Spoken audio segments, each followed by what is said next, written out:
Good evening, ladies and gentlemen, and welcome to round 11 of the GPVWC Academy Championship here at Tor Poznan here in Poland. I am James Knox, and as always, joining me in the commentary box this evening is Bettany, and on cameras we have Amir Oates, looking to bring you all the action from hopefully what promises to be a very good night of racing here at Tor Poznan. So then, Alex, back in the commentary box, round 2.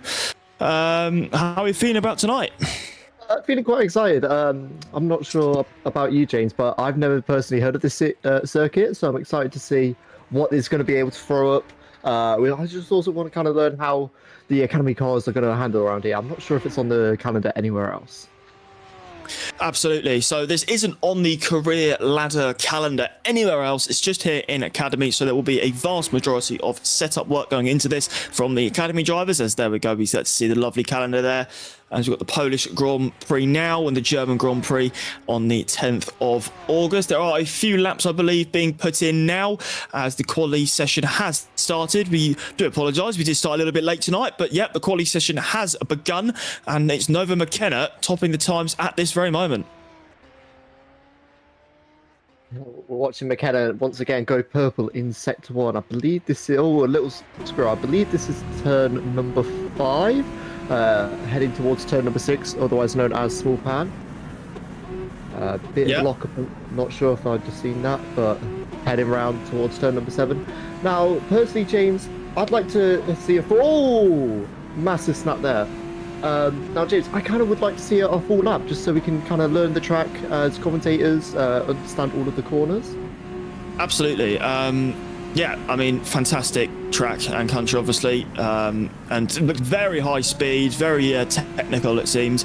But this was the first track. I think it was way back in 2023.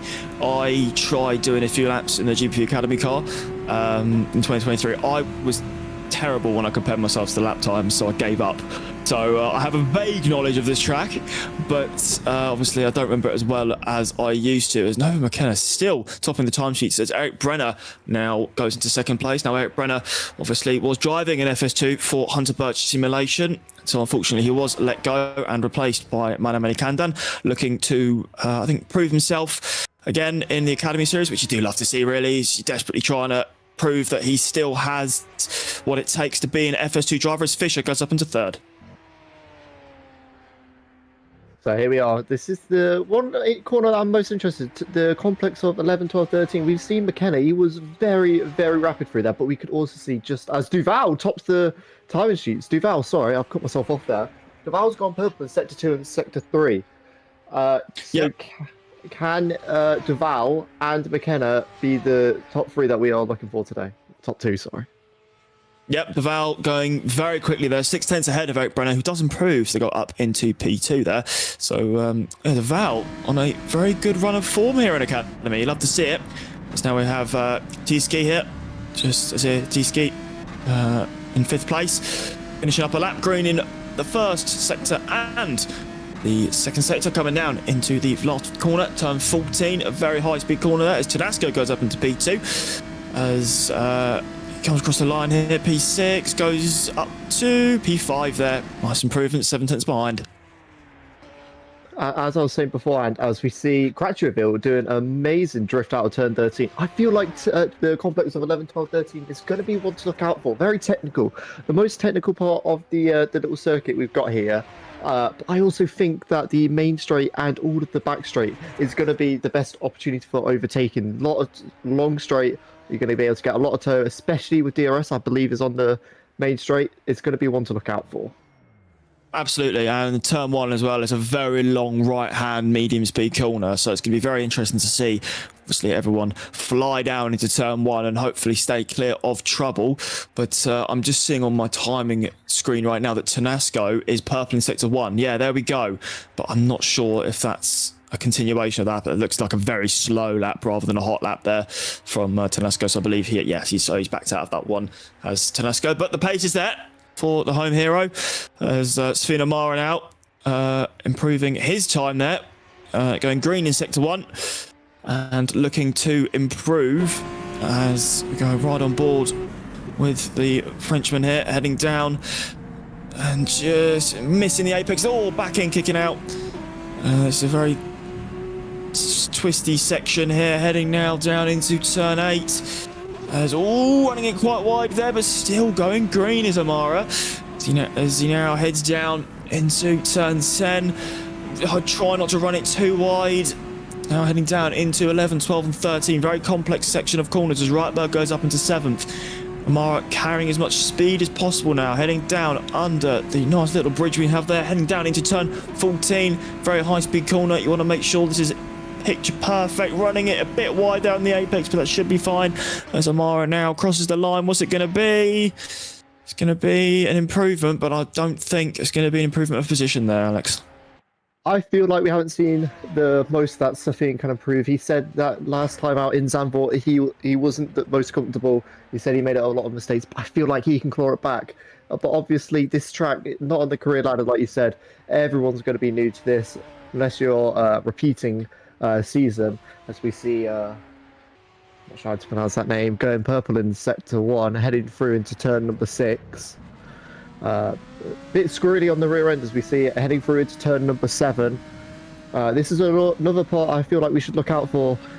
Very twisty, especially if you're going to be in the dirty air. Would this be an opportunity for mistakes to be in the main race? Absolutely. I mean, it seems like there's a lot going on as Zielinski goes around. Save it, save it, save it. Or there we go. Just about kept that out of the barriers. But as Tedesco there goes back to pit lane. But yeah, it seems like there's mistakes going on here at the moment in this quali session. I mean, it's understandable they're going full push, but at the same time, you do wonder if in the race these mistakes will start creeping in, as we now heard on board with Tommaso Sindici, who I believe is a newcomer to Academy. I could be entirely wrong there. I will need someone to fact check that for me, but very nice to see new faces. Or new faces for me anyway. Off the track. Off the track he goes into the gravel. But maybe it could be his first lap, so just maybe getting some sizes. As now, I believe I'm just seeing the timing sheets light up for Derome here, but we now have a look at Tedesco. There he is. So Pierre Derome there, going green in sector 1, Alex. Yeah, we see him head through turn number 8 now, heading towards turn number 9 and 10. As you say, green in sector 1 and also a green in sector 2, but still 9 tenths off his target time, as we can see at the bottom on our display as he heads into turn 11, turn 12 and 13. Does look to take a lot of curb there. Is that something to look out for? We know that a lot of curb can unsettle these cars. We've seen it before in the past where they flip over with too much curb as he heads around into turn number 14, named last right, heading onto the main straight. Didn't look like any bit of struggle there. DRS wide open as he crosses the line. Is that an improvement over time? It is. It is, so it goes up into P13 there, but speaking of an improvement, Anthony Duval is going purple in Sector 1, purple in Sector 2. He's just got to nail this final sector of this new track we are seeing here on the GPV calendar this season. He's going to try and get a nice late apex here, coming around this section. He runs it nice and wide. That was a beautiful line there for Anthony Duval. Heading under the bridge there, down into the final corner of turn 14. He's going to get a nice late apex, carry as much speed as possible, and opening the DRS, heading down the main straight. What's it going to be? A hefty improvement there as he goes 5/10 faster than Tonasco. And that is the target time that everyone will have to set. Tonasco does look to be rather on the pace, as we now see Taziki. We go on to Reitberg, sorry. He's gone green in Sector 1, heading into turn number 5, I believe this is. Looks to keep it nice and tidy on the exit. Heading through the little kink, heading towards turn number 6. We see the little go-kart track there that does form up with the main circuit through, and then heading into turn number 7. Looks to be a bit wide on that exit into turn number 8. Taking a lot of curb on the exit, and now it's going to be foot to the floor, heading through turn number 9 and head to turn number 10. Absolutely here, Martin Reitberg, an absolute veteran of the Academy Series. We seem to see him every single race. Love to see it. As here we go, he's now going to carry as much speed through this final sector, heading down into the final corner. Is it going to be an improvement from Martin Reitberg? As we're going to aim to make sure this last corner is perfect for him. Heading down now, about to cross the line. It's going to be not an improvement, but he still stays P7 there. So Martin Reitberg still in a good position for race 1. We see Granville now taking a little bit of grass, doing a little bit of cross car rallying as he heads through the little kink now, heading towards turn number 6 it is. We see the little go-kart track once again. Now, I feel like it's a big mix-up on the field here. We've got names like Kuz and Amara in the midfield, but we've also got Alafivi and Crutcherville. They were around the midfield last time out in Zandvoort, but once again, that was a track that was not on the calendar. So I feel like we aren't seeing the best of these drivers and what they could do in higher series. Yeah, it is also worth mentioning that drivers like Duval and I believe Tonasco, Brenner, they've had some experience in FS2, so and McKenna as well, actually, can't forget McKenna. They've had experience in FS2. I think a few other drivers have as well. So it's a good old mix of drivers with differing backgrounds, and some have been in FS2, some haven't yet, some are looking to get into FS2. So yeah, it's definitely just a big old mix of experience here when it comes to the Academy grid, but that's what you love to see. It allows drivers to put themselves up against each other. As here we have Kochtov Sukak here crossing the line and does improve up into P20 just behind Sindici there. Yeah, but we're seeing the back two struggling. Is this going to be their first laps? And we see Sophie and Amara going green in Sector 1 and Sector 2, heading around turn number 14, the final right as it's named, heading towards the DRS straight. Wide open it is as he crosses the line. It's an improvement up to P7. That is what he wants. This is going to help boost his confidence. This is what Amara wants. He said before he spins round in turn number 1. That is something to be cautious of for all of the drivers. It's that big of a corner. Yeah, you're going to try and want to hold all of the speed, but just that little mistake could knock his confidence. Absolutely. It's all Nova McKenna running it quite wide there, but absolutely that first corner is going to catch people out. Then again, though, it could definitely have been he's just finished his lap and he just thinks, right, I can't get another one out of that. I'm just going to fling it off at turn 1. But no, it's very hard to carry speed. As Eric Brenner now across the line with an improvement. And P3 it is for Brenner. So Brenner, P3 now. There's Hafi now crossing the line. P15 now. What's it going to be? P14 after the lap there. So Hafi there improving. But at the moment, our top 3, Duval, Tonasco, Brenner, looking good. But I'll tell you what, Duval is looking really good. 4/10s ahead of Tonasco here. But again, we're still waiting on a lap from Tonasco at some point, as we now have Chiski here coming through, I believe, the middle sector, just about to cross the second sector line. See how it comes around this tight, twisty section here. 6, 7, and 8. So now, here we go, crossing the sector 2 beam. Still not looking too bad. He's going to have to really pull out the bag here in this sector 3. Is Azir. So now heads down into, here we go, hard part of the track to get right. Gonna get a nice late apex for turn 13, but it seems like he's done that. Run the car nice and wide, bit of a touch of the gravel, the grass, shall I say, heading down under the bridge. Now down into turn 14. Here is Azir, carrying as much speed as possible. Run the car nice and wide. DRS flat, wide open. What's it going to be? It's going to be an improvement, but I don't think it's going to be enough to improve his position. As Nova McKenna's on the lap here, Alex. Yeah, Nova McKenna round in the final corner now. He's gone green in Sector 1 and Sector 2. Is this going to be the improvement of position that he would have wanted? He crosses the line. It is an improvement, and he goes up to the front row. That is exactly what Nova McKenna wanted. As we see Elliot Vega, sorry, he's got a yellow Sector 1, but green in Sector 2. Could that make up for that poor Sector 1 as he heads onto the DRS straight? DRS wide open as he crosses the line. It's an improvement of time, but unfortunately not an improvement of position, James. Yeah, very, very good lap there from McKenna. Really delivered that lap right when she needed to, and yeah, really, really good stuff there. As we now have a look at Tim Koos, improves to P9 there. So Koos, all these laps now coming in right at the very end. So yeah, our top three clearly at the moment for this one is going to be Deval, McKenna, Tanasco, unless the driver we're watching now, since each has anything to say about it, but he's down in 19th and 4 seconds off, so it will have to be a sheer miracle if this man can improve that position. But I believe it is Deval on pole position as it stands, provisional pole. But yeah, very good qualifying session there for Deval, and I believe that is his first pole in Academy, so congratulations there for Anthony Deval. But qualifying is one thing, the race is another. So qualifying results here. Anthony Deval takes pole position. Nova McKenna with that flying lap puts herself in P2. Jakob Tanasco, home hero, P3. Eric Brenner on his return from FS2, P4 in Academy. So there we go.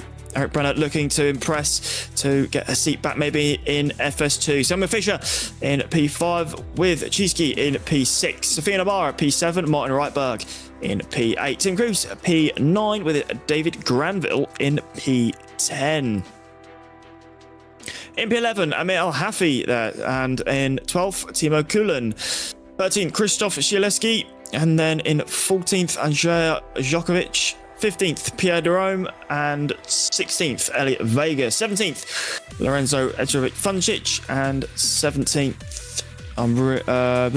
18th is Yuri Kotochvil. 19th, Tommaso Sindici, and 20th is Saveli Koksov-Sukak. There was clearly a bit of an issue there, as Derome and Vega both classing as 15th, but that is not how it is going. And are there any more? We obviously have the fan favourite RD Chris rounding off the back of the grid. So then, Alex, what do you make of that quali session? So we've obviously got our top three to be looking out for. We've got Anthony Deval, Nova McKenna, and Jakob Tanasco. They're going to be the ones to look out for. But I feel like we're going to see a majority of the unexpectedness in race 2. Obviously, with that top 15 being reversed grid like we've had every other race. We saw it in Zandvoort where the racing was just 10 times more spicy, as you would say. We could see it left, right, and centre. I feel like we're going to see the same thing here, James. Absolutely. This is one of those tracks that can really throw a curveball at you, and hopefully this will be one of those rounds where everything kicks off. And it looks like a very racy track as well. I mean, it looks like, wide enough for some battles, medium speed turn 1, maybe some side-by-side action going into turn 2 and 3. But yeah, exactly. The reverse grid will definitely throw a big old curveball, and be really interesting to see also what happens in race 1. Hopefully see if Deval can hold on to that pole, and hopefully for him a race win. But he definitely will not be having it easy, as McKenna and Tanasco and even Brenner I don't think will want to let go. Of course, James. And also, I feel like we're going to see at least a battle right off the line because of the toe into turn 1. It's such a big straight, and we know that the toe is all the more powerful compared to P1. So I feel like P3 and P4 have got a better chance into turn number 1, obviously. Definitely. Absolutely. Run down to turn 1 is definitely key. And yeah, it'll be definitely extremely interesting. Weather will not be a factor as well in this race, as well, Academy just is always sunny in Academy, so there will not be any rain, and whereas in the higher categories, it's rain is definitely a factor. So it's always going to be sunny here. And there we go. We get the nice little weather graphic there. Look at that. 21 degree air temp, 42 degree track temp, and the weather is fair. Fair enough, Alex. Fair enough. It'll be very interesting. Yeah. Let's see what happens. Yeah, we might have to get our sun cream out even if we're in the commentary box, because that is looking very toasty as we now enter the warm-up. I feel like we're going to see very much interesting things, especially with the midfield. We saw it last time out in Zandvoort. I said again in race 2 where the reverse grid made things a lot better, but I feel like we're going to see it in the midfield. They did look quite close compared to the front of the field, James. Yep. Yeah, it's definitely going to be an interesting one. Oh dear. God. There we go. I don't know who we're riding on board with there, but that is not how you take turn 3. Martin Reitberg, yeah. So, no, yeah, it's going to be interesting to see how the drivers definitely stack up going into the race. I think everyone's getting their laps done now. Race fuel, 15 laps around this track here. So, yeah, it's definitely going to be an interesting one, Alex. Yes, I feel like we're going to see a lot more people doing practice starts, obviously. Warm-up, we saw it before in Zandvoort. I feel like the start is going to be very interesting with the tow. Just an overall bit of a mixture of the field. Like I said in qualifying, we've got Sophia Namara and Tim Koos in the midfield. We know that their pace is good. We saw it in Zandvoort when Sophia Namara was battling for the podium. He has that pace to be around the front. And Tim Koos, he does know how to put on a show when he feels like it, as we continue to run on board with Reutberg, I feel like he's going to be starting practicing his start. Absolutely, and we're going to be getting lots of different ways of getting ready for race 1 here. Some like to do race laps, some like to just not do anything, or just compose themselves for the race. Some like to do practice starts. It is just, this is what the warm-up session's for, though, isn't it? I mean, and yeah, it'll be very interesting. And also in the race, what you think will happen usually doesn't. There's so much stuff that goes on, and yeah, someone that could be starting, as you say, like Amar in P7, he's got the pace. For all we know, he could end up in this race to the podium. You never know what will happen in the academy. A pile up at turn 2, an incredible comeback drive for a driver that we weren't expecting to outside the top 10. Anything can happen here in academy, and it probably will, as what previous races have shown us, that anything is possible. So yeah, definitely going to be an interesting one, and yeah, a new track as well compared to all the other career ladder calendars. So yeah, it's going to be an interesting one. Yes, as you said before, where Academy does tend to throw chaos. You reminded me of Zandvoort, where we saw Lucas Michulik sweep the entire weekend. I still remember that at race 2, where he started 15th after he won race 1, and we said that he got damaged. He made contact with someone, as we see a sideways Academy car. I'm not sure who that is, but we remember Lucas Michulik. He ended up getting a bit of damage at the start of race 2, managed to bring it back to the race win. So, as you said before, it can always cause up a stir. Exactly, and as well, if you get any driver, say Nova McKenna gets a really good start in race 1, launches out the inside, and comparing the pace in qualifying, Deval will want to be trying to get his way past. McKenna obviously will probably want to defend that, and it'll create maybe a train, and they'll be battling everywhere, but sometimes that doesn't happen. So, again, Academy is where everyone is learning the ropes, and yeah, this is definitely going to be something that I think we're all going to be very excited for. Whether there's a big pile up, whether there isn't, we're here, ready for Academy, ready for race 1 and race 2. But yeah, it's going to be good. Yeah. One thing I'm interested in is I do want to see continue to watch on board of Eric Breda. I would like to see how much the slipstream is powerful on the back straight and entering the turn 1. We've got Taziki behind him, so he heads around turn number 13. Can we see how much the slipstream is powerful? He does run wide, Eric Brenner. Yeah, down into turn number 14, the last right as it's known as. I think Tazuki's too far back for us to properly see. I feel like it is going to be more powerful than we've seen before, especially since this is a mixture of technical and the long straights. Are we going to see people go in less downforce to try and utilise that slipstream? Yeah, it'll be very interesting because obviously you've got the high speed corners as well, so it's just trying to find that balance. But yeah, if these cars are anything to go by, because I'm an FS2 driver and the slipstream in those is not the most powerful in the world, so if that's anything to go by, then yeah, the only way I think these guys will be getting past is through DRS, but it's not as tight as a track as Hungaroring, so I think we should be fine when it comes to overtakes. Yeah, it doesn't seem to be as terrible around this track. Any other FS2 or FS1 driver so far can definitely agree with me on that one. The Hungaroring is a very hard track to overtake on, but hopefully we should be seeing some fantastic overtakes here. I think even if Academy went to Hungary, I think we'd still find someone launching it from about 200 miles back. So, you know, it's going to be interesting, and it'll be, you know, really, really great to see.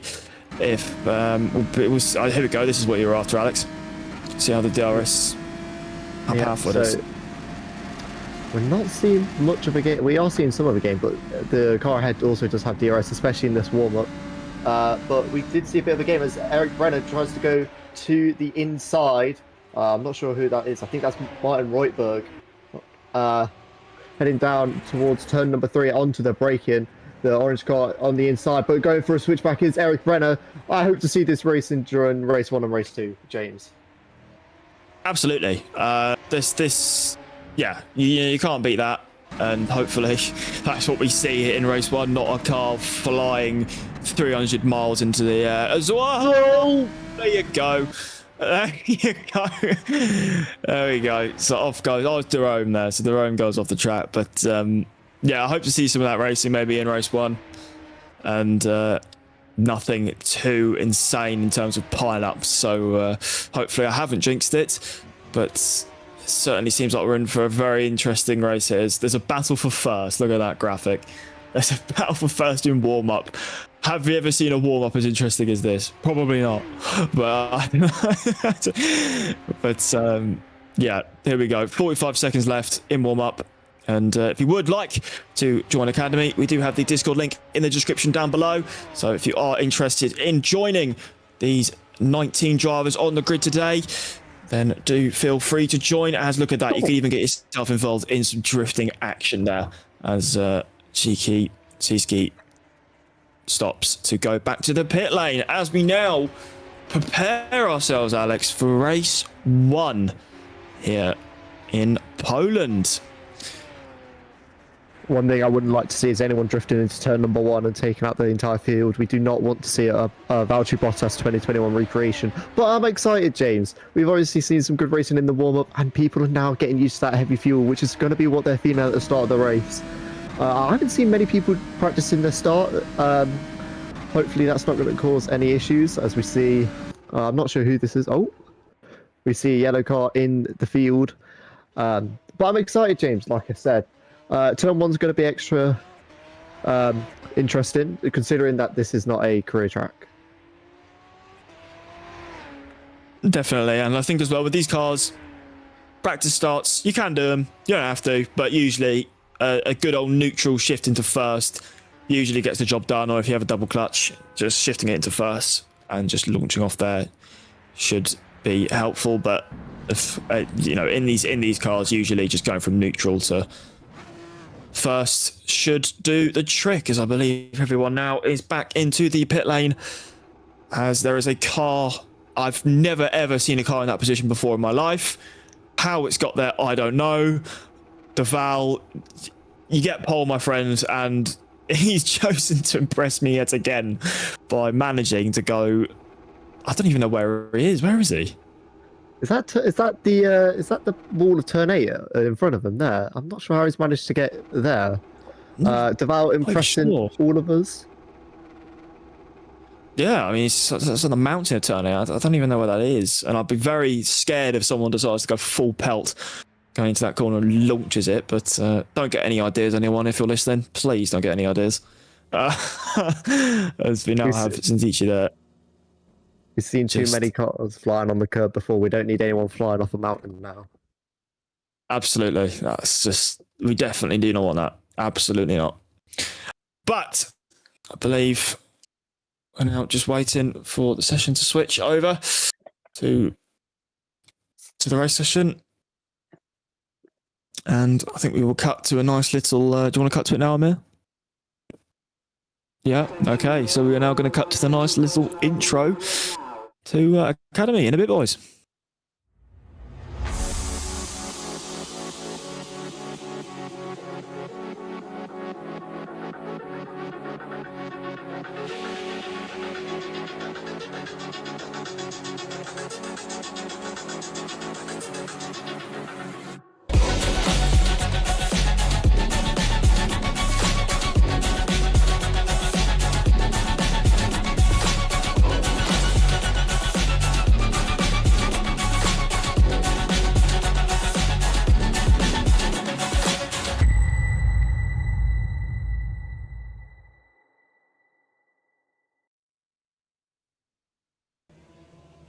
Welcome back, ladies and gentlemen. Everyone is now on their way to get started for the formation lap. There's just a few more, I believe, we're waiting for to teleport to the main grid before we get the formation lap for race 1 underway here. Deval eager to get going on the formation lap, and I believe now they are about to go off. There we go. So formation lap has begun for race 1 here at round 11 of the Academy Championship here, and I'll give you a quick little rundown of the grid for race 1 here once it shows up for me. Thank you, Amir. Lovely. So Anthony Deval starts on pole position, followed by Nova McKenna starting right beside Jakub Tanasco in P3 with Eric Brenner in P4. P5, we've got Samuel Fisher, and P6 as a Sishki, and 7th Sofia Amara, and 8th Martin Reitberg. 9th is Tim Cruz, and 10th is David Granville. 11th, Amir Al-Hafi, and 12th is Timo Kulen. In 13th position, we've got Krzysztof Sileski, and 14th, Andrzej Jokovic. I can't. It's really... and Pierre Durome P15, and Elliot Vega P16. Lorenzo Francic starts P17, Yuri Kochville starts P18, Sindici starts P19, and Kochtov Sukek starts in P20. So that is... Oh, and Rusovic in P21, a late call-up, clearly, for the other Polish. The other Pole. So, didn't do quali, but he'll definitely show up for the race. As everyone now lining up on the main grid, Alex.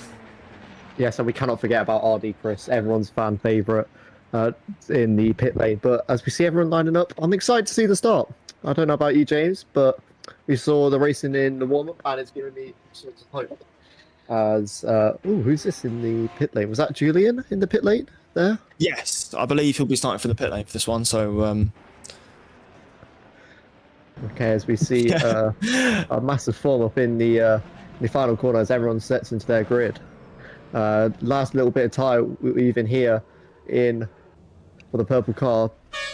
But here we are. We have 3, 4, 5 red lights ahead of the drivers. It's pedal to the metal, and we are go here at Poland. It's a brilliant start of the top 4. So we see Nova McKenna to the slipstream of Anthony Duval into turn number 1. Anthony Duval holds the lead, followed by McKenna. McKenna nearly goes into the diffuser of Anthony Duval. I think that... I'm not sure who that is behind him. As we see Tanasco into P3 and Fisher into P4. Eric Brenner has fallen down the order into P number 5. Taziki makes his way into P6. And Sofia Amara into P7, James.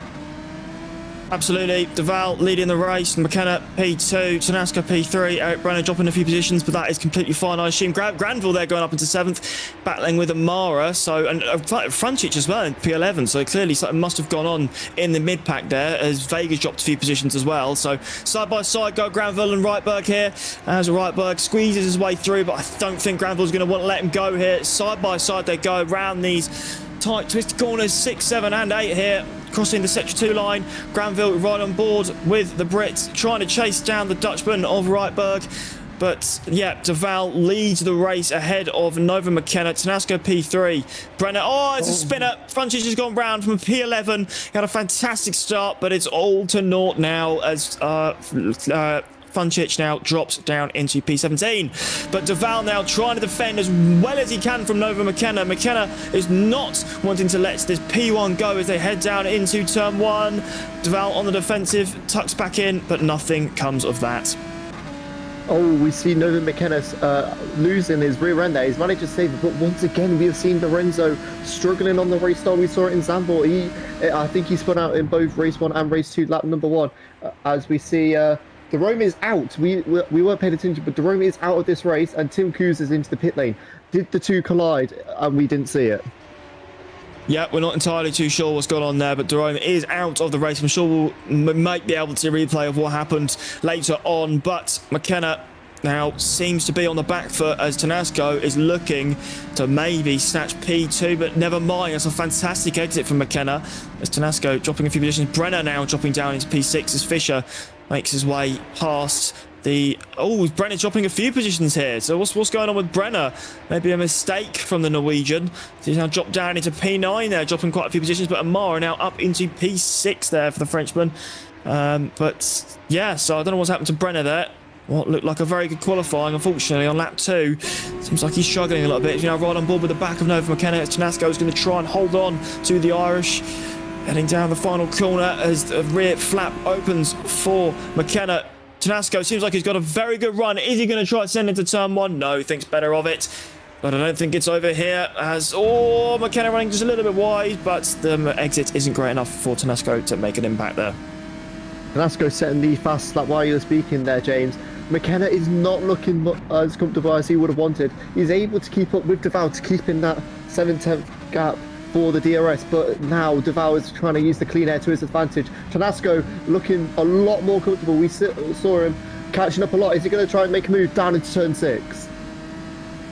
Oh, he's definitely eyeing it up. McKenna seems to be... Whoa! Tanasco there looking for a move. Maybe just trying to scare Nova McKenna off her line. But McKenna staying strong as we have Kulin and Kratochvil here having a bit of a ding-dong.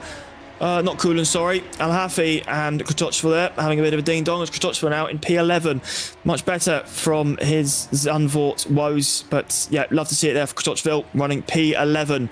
But here we now have a look at Tanasco, who has Shiski as well, who did an incredible job, mind you, in FS2 last week, getting 2 P10. So very good job there from the Spaniard as they now head round. Final corner as Duval still leads, followed by McKenna, Tanasco, Shiski. As Duval there setting the fastest lap, taking that away from Tanasco, but McKenna as well, not wanting to give up as Granville now looking down the inside of Reitberg as they now head down into turn 1. Side by side they go. Reitberg back in, kicks in, he's gone round. And Granville has gone round. Very unfortunate there for Granville, but unfortunately trying to make a move, but back end kicks out as Brenner now trying to make a move on Reitberg. Side by side they go. Down they come into turn 4. Brenner has got the move done.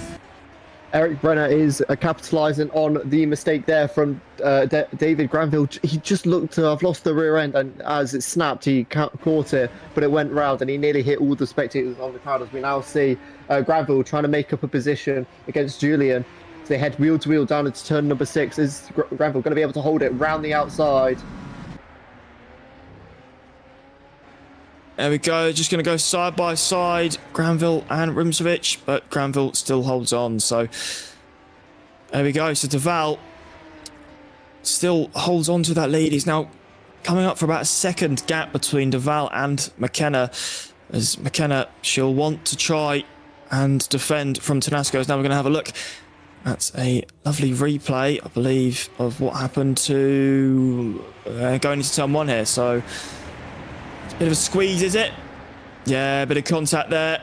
And yeah, that's what happened there. Oh, and there's a car, there's a spit. Oh! So I think that was Elliot Vega trying to avoid it maybe and just spun around and collected Koos and Who was the other one there? Durham, yeah, it was Durham, wasn't it? Very, very unfortunate. It's go on. No, go on. Jerome just looked to have not been left enough space on the curb. It was 4 wide. I don't think Jerome could have seen much with Tim Cruz in the way. And then Jerome just gets caught up in that because of the spinning car, and it's just unfortunate contact, especially for lap 1, turn 1. And it's just really unfortunate. Absolutely. I mean, it happens as, yeah, there you go. I mean, Elliot Vega is trying to avoid everyone, but just veers straight back onto the track, and yeah, there you go. I think caught on the curb. Yeah, held on the brakes, but there's just nothing you can do there, unfortunately. And yeah, the car's just already battered. But as we now hopefully go back to the live pictures, and Val still leads as Nova McKenna. Well, it's a big old 2-second gap now between Val and McKenna. I wonder what happened there, but yeah, so Nova McKenna, she's still holding strong in P2, Tanasco P3, and Shiski P4, so it seems like there'll be a nice little battle going for P2 as Val is shooting off into the distance. Val just keeping a good use of the clean air as we see Eric Brenner trying to get past Sophia Namara. Sophia Namara, I feel like it's been a lot quieter than last time. They were running P3 around this time, last time out in Zandvoort, but Sophia Namara just trying to get a better understanding of the track, I feel. Just trying to limit the mistakes and see if they can utilise race number 2 with all of the slower cars ahead of them. He's going to be ahead of Deval and McKenna. So is Sophia Namara just trying to keep the mistakes low to have a better chance in race 2? Absolutely. Is Brenner here looking to capitalise on Amara, locking up a little bit. They're going to be going side by side here. No, they're not, as Amara hugs the inside line, desperately trying to defend this P6 for every inch he has, as Eric Brenner now looking for a move. Eric Brenner getting very close to the back of Amara as they're now heading down into turn 11, 12, 13. Very hard to follow the car ahead, but I believe Eric Brenner looks like he'll stay very close to the back of Amara as they now head down into turn 14. Let's see, is Brenner going to stay behind? He is, but he's going to line it up for the main straight here as Brenner now, DRS flap opens, looking to maybe get in the slipstream of Amara, but I don't think a move is going to be on here going into turn 1, Alex. Yeah, I mean, Eric Brenner did look at it. Was they trying to sell Sophia Amara a dummy? As we now see Hot Jarvik trying to go around on Alifi, not able to make the move stick. But right now, McKenna has been overtaken by Tanascu. We just caught it at the end once the move was being done. McKenna, I just can see they're not really comfortable with the car, but are they waiting to just burn off the fuel and get the car a bit more nimble as they try to look to the inside of turn number 6 and they just can't make that move off James? Yeah, she'll keep looking to maybe get a move on Tanasco's, Tanasco, very good job there to get P2, but will he be able to hold on? There is Eric Brenner now through on Amara, but Amara is not. Nope. Okay, from that angle, it looked like Amara was going to go for an absolute gig ascend, but no. As McKenna's back to on Tanasco. Tanasco, something wrong with Tanasco. He's off. Tanasco's off. So Tanasco, the pole is off at his home GP, but will this allow Brenner to capitalise maybe and take P5? But what happened to Tanasco? So he got past McKenna. So it maybe just running it too wide on the gravel, on the grass. Yeah, runs it too wide, hits a bump and spin, bang, into the wall. Very unfortunate there for Tanasco. Jacob Tanasco so lucky not to have broken the suspension as we continue watching another replay. Was there another spin from Julian Rimsevich, sorry. Just what a save from Julian Rimsevich. Who was that? I think that Kochkov Sukak. Pulling off another drift. We saw it in the warm-up as well, Tsiki at the end, but just running too wide on the curb and just losing the rear end.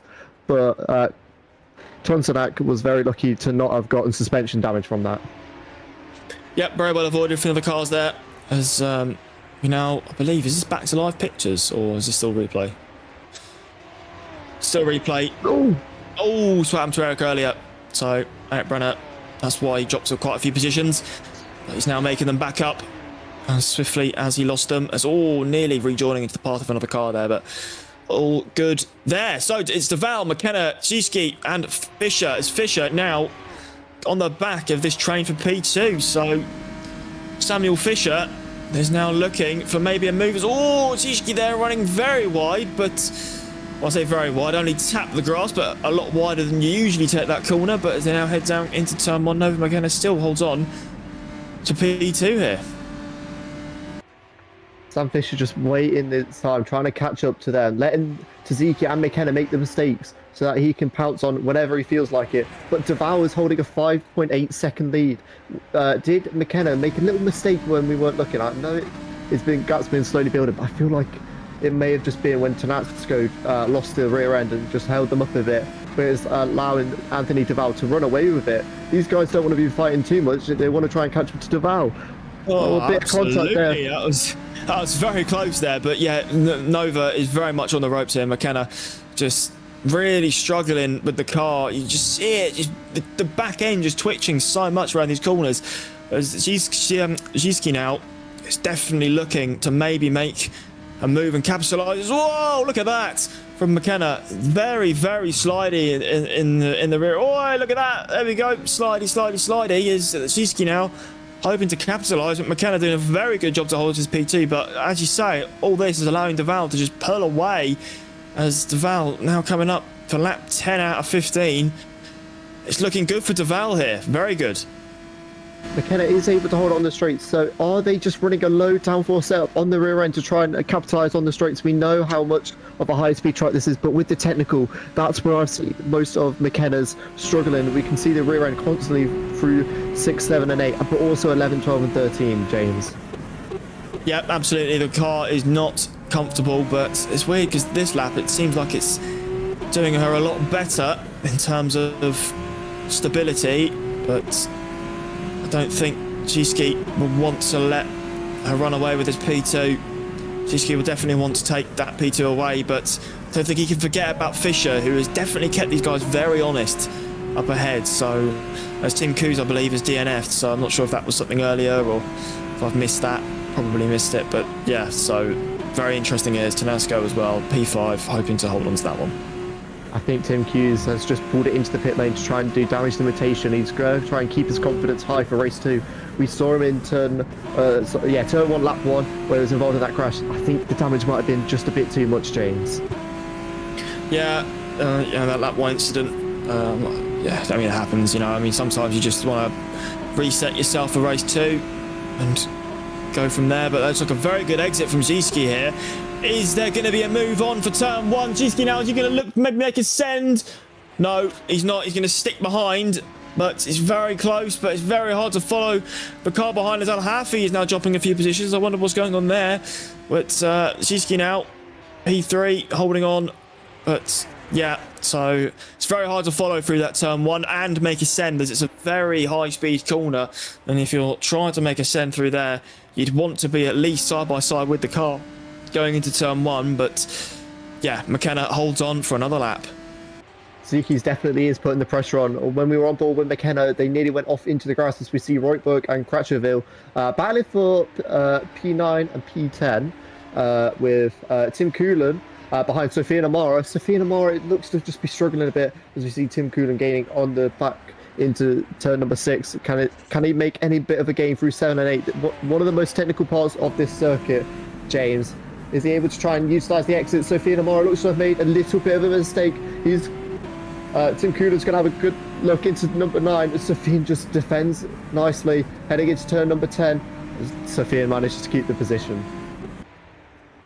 Absolutely. Sophia trying to now, Amara just defending from Coolan, as running it very wide there, as Coolan will now be thinking, yes, this is perfect for me. Keep doing this. I want to make a move for P7. Here we go, around the final corner. Coolan there looking like he didn't hit the apex as well as he wanted to, so maybe Amara might be able to hold on. But now Kuchochville is looking. Is Kuchochville maybe going to try and going down the inside here? As here we go, Kuchochville, is he going to look to maybe make a send? Oh, he's going to try it. No, he doesn't get it done. But wow, Kuchochville, they're desperately trying to get past. This is definitely his much stronger race compared to Zandvoort, as Kuchochville there impressing. As yeah, up 9 positions there as Kuchochville. I think that says 9. It's very blurry on my end, but Kuchochville up 9 positions from what I can see from my end. But Azir here is not letting McKenna go, as they now head round turn 8, crossing the sector 2 line, as Zizki definitely not wanting to allow McKenna to hold on to that P2. Production was definitely going to go for it, but Timo Kulan just managed to hold that speed towards the middle and managed to shut the door in a safe manner, obviously. But now Timo Kulan's going to look again on Sofia and Amara. But what a drive it's been from Krajocville. 9 positions a game since the start. Been quietly making on them way up the field. But also Timo Kulan. Oh, that's a big crash there. No. Since CD had Kochikov Sukak involved there, or is that Elliot Vega going off? I couldn't exactly see who it was, but I think it was Elliot Vega. They've fallen down the order a lot. As we see Julian making their way through turn 10 with Kochikov Sukak there. A lot of grass taken there. But I'm curious, what happened to Sin CD? Yeah, I'm not sure about that rejoin. That was not great. I mean, I'm not sure what happened previously to that, but that was not the most ideal rejoin I think I've ever seen in my time commentating. But yeah, obviously we'll probably have to look at the replays once the race is over. Siski there running quite wide, but yeah, that was very much an interesting rejoin there from Sinzici. But yeah, we will have to see. So there we go. So Timo Kulan now on the back of Amara. Amara running it quite wide. Is this going to be what Timo Kulan is wanting as Tanasco? They're dropping a position to Brent. I wonder if Tanasco maybe has made another mistake. But let's see though if Timo Kulan can make a move on Amara. No, he's not going to get that one done.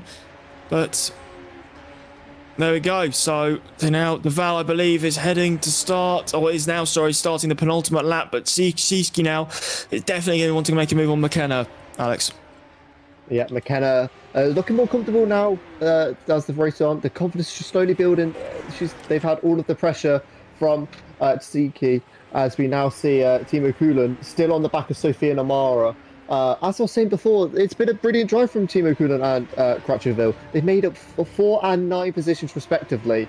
As we now see Tziki on the back of Nova McKenna. Can they try and make a move down into turn number 6? They're definitely looking for it. They're trying to force McKenna into a mistake, but McKenna is just trying to keep their tyres cool, just trying to use what I believe to be a lower downforce package to their advantage, obviously, with a big straight through turn 9 and into turn number 10, James. Absolutely here, as it's definitely going to be, maybe Shiski's going to try and line this one up on Nova McKenna on the final lap. And speaking of the final lap, the Val looks like he's going to be coming on to start it, but Shiski now trying to get as close as he can to Nova McKenna, as Shiliski here on the back of David Granville with a cracking comeback after we saw him have a massive spin at turn 1. He's made his way back up to P12. There you go, Anthony Duval now on the final lap, as Siski now maybe very close to Nova McKenna, just seeing that gap, still not able to make a move on the as Amara runs it very wide. Wow, there we go. As Amara now dropping to 9th there, as Yuri maybe looking to make a move. The Czech Republican maybe into turn 1 as Timo Kulan goes very defensive, however. As there we go, looks like no.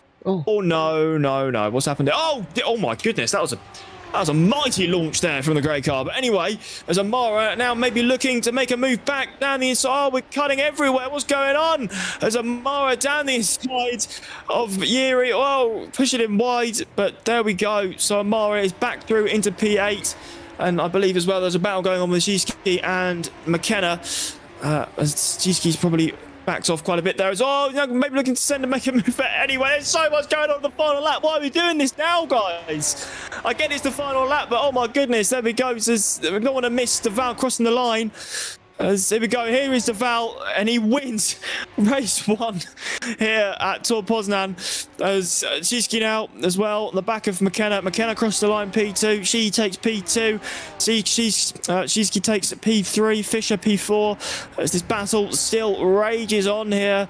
As there we go, a bit of grass getting kicked up there, just up ahead. But Yuri just behind Amara. Looking like it's going to be P9 for the Czech Republican. Eric Brenner crosses the line. P5, Tanaska P6. Kulan P7, Amara P8. P9, Kochocville. P10, Reitberg.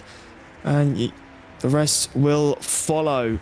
What an interesting final lap there, Alex. Yes, very well held by Sophia Namara.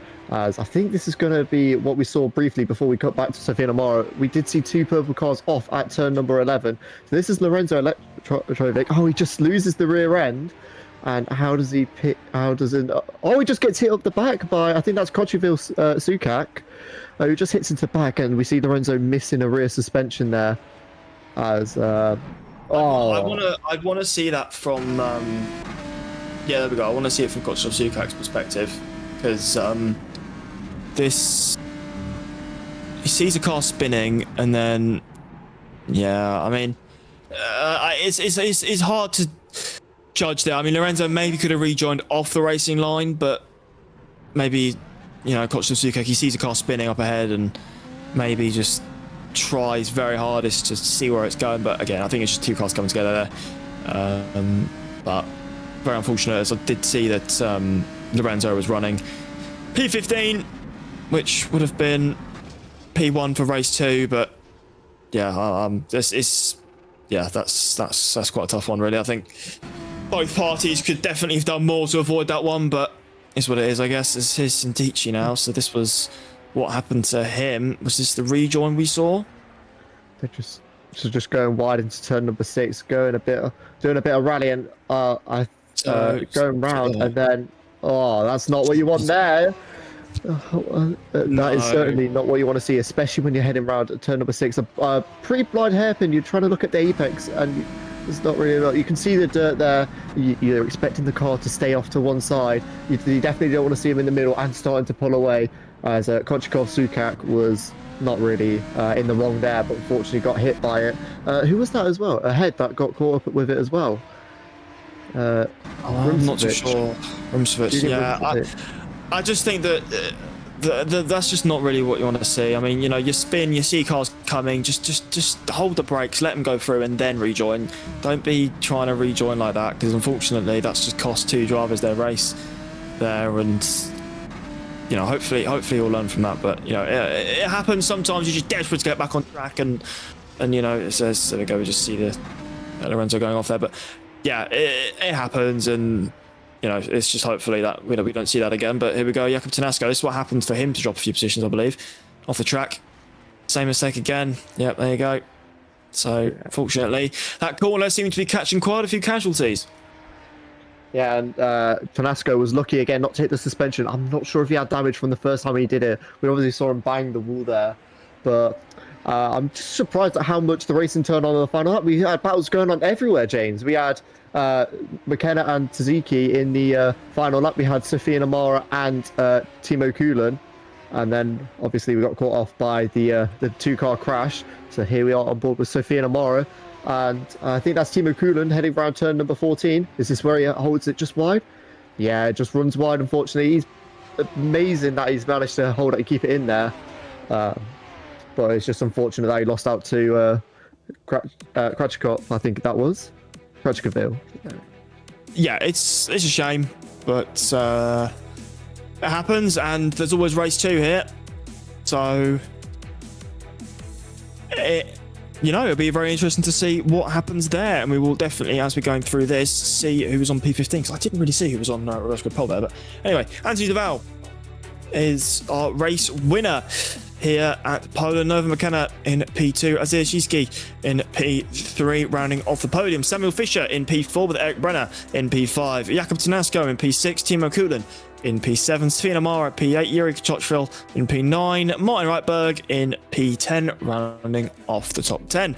P11 is Andrea Jovovich, and P12 is David Granville. P13, Krzysztof Zaleski, and P14 is Amir Al-Hafi. P15, Julian Rimsevich, after incredibly, I don't believe, didn't do quali, and amazingly is now on reverse grid pole for race 2. Tommaso Sintici there, P16, Elliot Vega in P17, and our DNFs for this race is Sveti Kocheville Sukak, Lorenzo Eterovic Funčić, Tim Kus and Pierre Derome. So that is that for race 1, ladies and gentlemen. We are going to go on a short break before race 2, but don't go anywhere, as race 2 is sure to bring a lot of excitement and unpredictability. We will see you then. See you in a bit. Inside a place of... On the next pretzels. Kelty seat, the coffee beanery, Tyrek. Flat out. Oh no! Oh no! Who's round? It's Magnussen. Oh, it's going to be a touch moment. It's in the barrier. Oh, they spun. Oh, this is a carnage. And Menokov's Oh gonna my win. God. It's a double pass! Could they take each other off? They don't! And flag slide! It's a victory for the Tuties! They touch, they're now... Oh no! Soriano's gone around and met the wall. Mitchell will go through. As they go uphill into turn 4. Oh, and round the outside. What a fabulous move. Frelick will use all of his as well. Here he comes. He makes a move. They touch. They run wide. And Munio's gonna get it. We're going 3 wide. Look at Sing. contact. Oh my goodness. The Tyne has lost a wheel. Time's out. The dramatic race that we were teeing up the entire time has come to an end.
Welcome back, ladies and gentlemen. I hope you are ready for race 2 here at Tour Poznan. Me and Alex have definitely had a little bit of a break after that race 1, and we are ready now for race 2, who has, I believe, it's Rumsovic on pole. So, what are your predictions for race 2, Alex?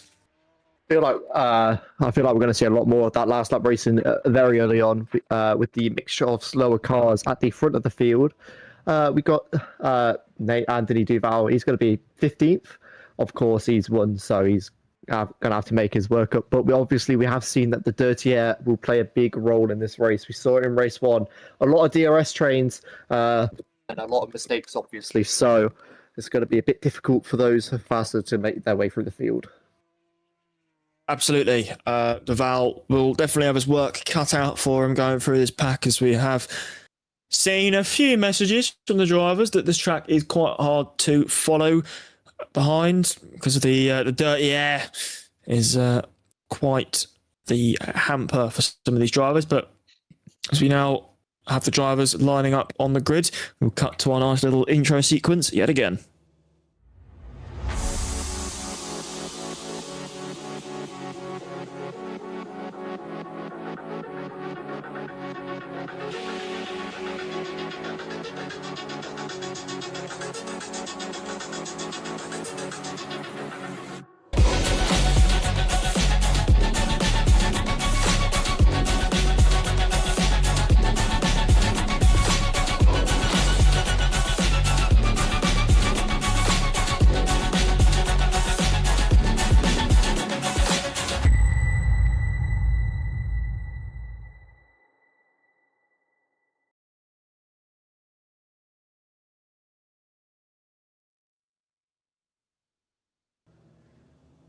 There we go, as everyone is now just joining back onto the grid. And there we go. So the formation lap is now underway here at race 2. Driver on pole, Julian Rumsovic and Amir Al-Hafi is in P2. Christos Uliski in P3. David Granville in P4. There's 2 poles in the top 4 in the Polish GP. Jovovic in P5 with Reitberg in P6, Krzysztof P7 and Mara in P8. In P9, Timo Kulan, P10, Jakub Tanasko, P11, Eric Brenner, and P12 is Samuel Fischer. P13 is Azir Zhiski, and P14 is Nova McKenna. P15, race winner in race 1, Anthony Duval, and P16 is Tommaso Sindici. P17 is Elliot Vega. In P18 is Sveli Kochtov-Sukak. P19 is Lorenzo Echevich-Funcic. And P20 is Tim Cruz. And rounding off the grid is Pierre Jerome and RD Chris. Obviously a fan favourite for everyone. As they now round the final sector on the formation lap. What are the thoughts going to this one then, Alex? Obviously, I said before the formation lap, we've got slower cars, more at the front. So is this going to be able to show how they can handle the field? Obviously, many messages saying dirty air is horrible, so we've not been able to see everyone's true pace, especially our pole setter Julian. Julian. Sorry, I'm not sure how you pronounce their last name. Rumsquist. They didn't qualify, so we saw them at the back of the field struggling a bit. Are they going to be able to show off their true pace down at turn number 1? Absolutely. It's going to be very, very interesting to see if he is able to hold on, especially after not doing qualifying. We're not sure if he did any practice beforehand, but here we go. Everyone is now lining up on the grid and slotting in. Here we have Pierre Jerome going to be rounding off the main grid as we get ready for race 2. Here we go.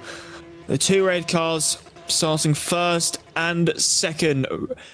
So now Rumsovic on the right, Al-Hafi on the left. 4 lights, 5 red shining lights.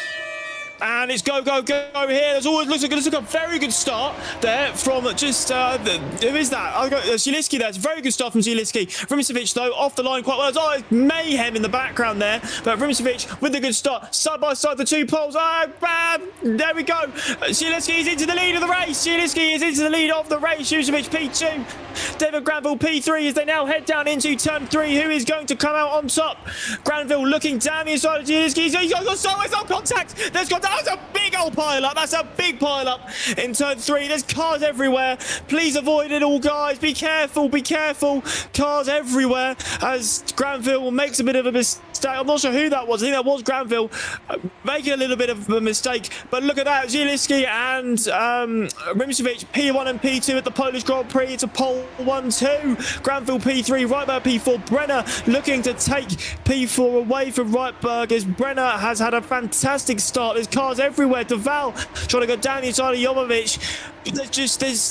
There's so much stuff going on everywhere. I don't know where to look, Alex. This is mayhem, and your typical race 2 start here is Deval runs quite wide. Our race winner now has Tanasco right behind him. They're going to go side by side. Oh, bit of grass there from Deval. Side by side they go. Side by side between Konchitov Sukak. Oh, runs very wide.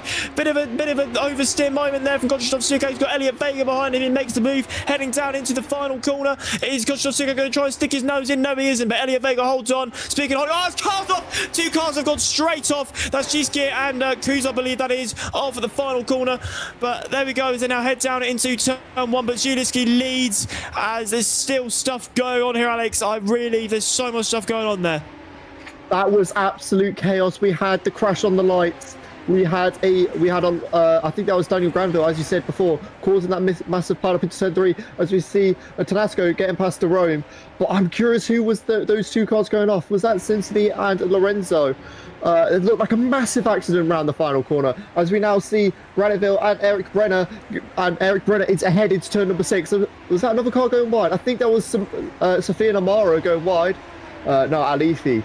But absolute chaos. This is what I expected to see our race number 2 start, James. Yeah, absolute mayhem. But Brenner is now up into P3. But yeah, it's just no idea there what happened at the final corner. Just saw 2 cars shooting off into the corner. I know one of them was Giski, but I don't know who the other one was. As Deval threw on Jovovic there into the top 10. Deval on an absolute charge as Al-Hafi runs wide, who is his next target as they now head down to the final corner. But look at this. It's Zielinski and Rimcevic, P1 and P2. But Jovovic and Samuel Fisher are going to be neck and neck down the main straight as Deval now as well just up ahead. Oh, a bit of grass there being touched, but Amara has been passed by Kotochville, goes up into P7. Deval goes up into P9 ahead of Al-Hafi at turn 1, but lots of moves being made here, Alex.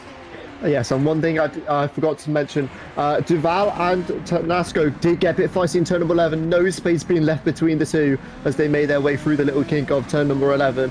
As we now ride on board with Anthony Duval behind Sofia and Amara. Sofia and Amara, I think, has just been overtaken by Crutcherville. Sofia and Amara trying to just keep up with everyone else. But with this chaotic field, what could happen as we see McKenna and Reutberg making a bit of contact through turn number 6. I just don't know where to look, James. There's chaos happening absolutely everywhere. There's stuff happening absolutely everywhere. You are completely correct. As Deval with a fantastic switchback there on Amara. They're going to go side by side here in sector 3. Amara surely has to back off there. Yeah, there we go. Deval is through into P8. But I'm telling you now, P1, P2 and P3 are looking very, very close here, Alex. Brenner in P3, Rimcevic P2, Zielinski in P1. But here we have Deval as well, right on the back of Kratochville. Maybe looking to keep going on his charge and maybe, hopefully, for himself, get a double race 1 win. But he's still got a lot of work to do. We're riding on board with the St. Lucian as they now head down into turn 1. Is Kochochville going to make this difficult? It seems like he is. He's going to put his car in the middle of the track, but Deval says, oh, I have that. Thank you very much. Round the outside he goes into turn 1. Fantastic move there for Deval. As now next target is Reitberg for him. What a beautiful move by Deval. As we see, who is that? That is Julian Rimskovic, almost going into the back. I think that was Selesky. What happened there? I'm so curious. As I've just noticed, Lorenzo Elektrovic is in the pit lane for over 2 minutes. I think he was the one who got involved with Tsuki there, James. He might well have been, but the battle is heating up here for the race win. Brenner is now right up behind Zielinski for the win, for the lead of the race. But Nova McKenna is also there as well. She is not going to make this easy for Brenner either. But here we look at Rimcevic. There is Lorenzo coming out the pit lane, but Rimcevic is dropping a few positions after running a little bit wide, but now Brenner can see the lead of the race. Here we go. Brenner round these tight, twisty section here of turn 11, 12, and 13. He's very, very close to the back of Zielinski. He's got to be very careful. He's got to pick his move. Bit of grass being kicked up in the background here. Is Eric Brenner going to make a move for the lead of the race, heading down into turn 1? Here we go. On board with the front of Eric Brenner. Look how close he is. Here we go. Moves out. Going into turn 1. Is Eric Brenner going to make the move for the lead of the race? Yes, he is. Through he goes. Eric Brenner takes the lead of the Polish Grand Prix Race 2, as Nova McKenna will hopefully want to follow through on Zielinski here. His grass still being kicked up in the background. But here we go. Eric Brenner leads the race. Eric Brenner with a brilliant... Oh, God. Eric Brenner with a brilliant move into turn number 1. Nova McKenna gets past Zielinski as well. Zielinski, I think, is struggling a bit at leading. I'm not sure what's happened there, but they look to be struggling as we now see Julian trying to make a move now on Granville, I think that is. Nearly into the back. There's a slide. 3 wide through turn number 6. I think that's Duval trying to go for the switchback. And Julian just manages to have to back out. But what a move by Duval. Yeah, very, very opportunistic there from Duval, and he takes it. But yeah, lots of stuff going on here. Rimcevic locking up. Duval on the grass. Whoa, you're a lucky boy, my friend. There we go, very close. Hits the grass. I thought he was running wide there, but he held that on the track. Well done, Anthony Duval, holding on there. But his next target is Reitberg, and he is, I mean, you could see just from the way he was driving that car, he is pushing as hard as possible. So I believe that's Fisher dropping a few positions, but Eric Brenner leads with a 1.3 second gap to Nova McKenna here. So this race is definitely on, as here we have Koczykak and Samuel Fisher with, I believe, Elliot Vega behind us. 3 wide going down the main straight. Vega squeezing Shiski up into the barrier. Vega wants to hold on here, as Shiski now maybe trying to send a move down the inside of Vega, but no, Vega is in P14 now, with side by side goes Fisher and Shiski. Down they come into turn 3, as who is going to come out on top, and still going to go side by side, but Elliot Vega just in front holds Fisher up to this should be a move done for Shiski, and through he goes for P15. But so much fighting here for these final points paying positions, as Duval is now through on Reitberg up into P5. Next target, Granville. Can you believe what we are seeing? These guys are racing like they've never raced before. We saw the last lap as Suzuki gets squeezed by Samuel Fisher, manages to keep it going. Well done there, my friends, as we now see Samuel Fisher continuing on and Suzuki recovering. As we now see Elliot Vega into the grass. Can they keep it going straight? Oh, they managed to keep it going straight. That's what we wanted to see with Lorenzo in race 1 at the very end. But Elliot Vega now just struggling on their tyres. We now see Tanascu and Amara heading round into turn number 14. So close to contact there, James. So close to contact. These is definitely a much more racy race here in race 2. How many times did I say race in that sentence? I don't know. Through goes Derome and squeezing Tanasco there onto the grass. Into turn 1 they go. Derome is through on Tanasco, but yeah, there's just so much going on, but Shiski now has it all to do. But we now have a look at Duval, who is still on the charge. He's still going. He's right up behind Granville and Zielinski here for the battle for P3. Brenner and McKenna have sort of checked out a little bit here, but Duval will not want that to keep going. He'll want to get past Granville and Zielinski as soon as possible. It's Duval trying to make a late send. Oh, there's a bit of contact. The back end kicks out. He's trying to get as ambitious as possible here, but Duval, you can see how desperate he is for the way he's driving. He's desperate to try and find a gap. Granville goes onto the grass. Fantastic exit from Duval. Duval goes through. Duval is into P4. Next target, Zielinski for P3, Alex. No room being left between Duval. Oh! Granville round. Granville's round. He manages to keep it at the back of the brakes. Oh my gosh. No. That is not what you want to see on this track. I believe that's 2 cars out. I think that's Crutcherville out as well. That is nothing you want to see as we see the car on fire there. But that is, unfortunately, it was all on Daniel Granville. As we now see Amara having also fell down the pack. Were they involved in that incident as well? I can only assume so. David, mate, Kachok feels off. Kachok feels off, and I assume that also has some sort of link from, yeah. Look, I don't know what was going on there. David Granville, I rate the guy so much, but you know the brakes were there, my friend. You needed to press them, and unfortunately, he's rejoined and caused a lot of mayhem. So, as Deval goes through into P3, the battle for the top 3 is definitely heating up here. But yeah, that was not what you want to see, unfortunately, and hopefully, apologies will be handed out there, but. Yeah, it's just a shame, really, because that has definitely cost a lot of drivers their race, and I think drivers like Amara and all that. But Amara, speaking of Amara, look at that, down the inside of Cruz he goes, and look at that. But yeah, no, that was very silly from David Granville there, it has to be said. But hopefully he'll come back for the next one and be a lot more safe in that. So the half he's off as well, half he's out, So I assume that might have something to do with the incident as well. But it's just a shame, really. But again, happens, and yeah, just not what we want to see, really. But anyway, back onto the racing. Reitberg now trying to catch up to Sialiski, and speaking of catching up, the Val is also catching up McKenna, Alex.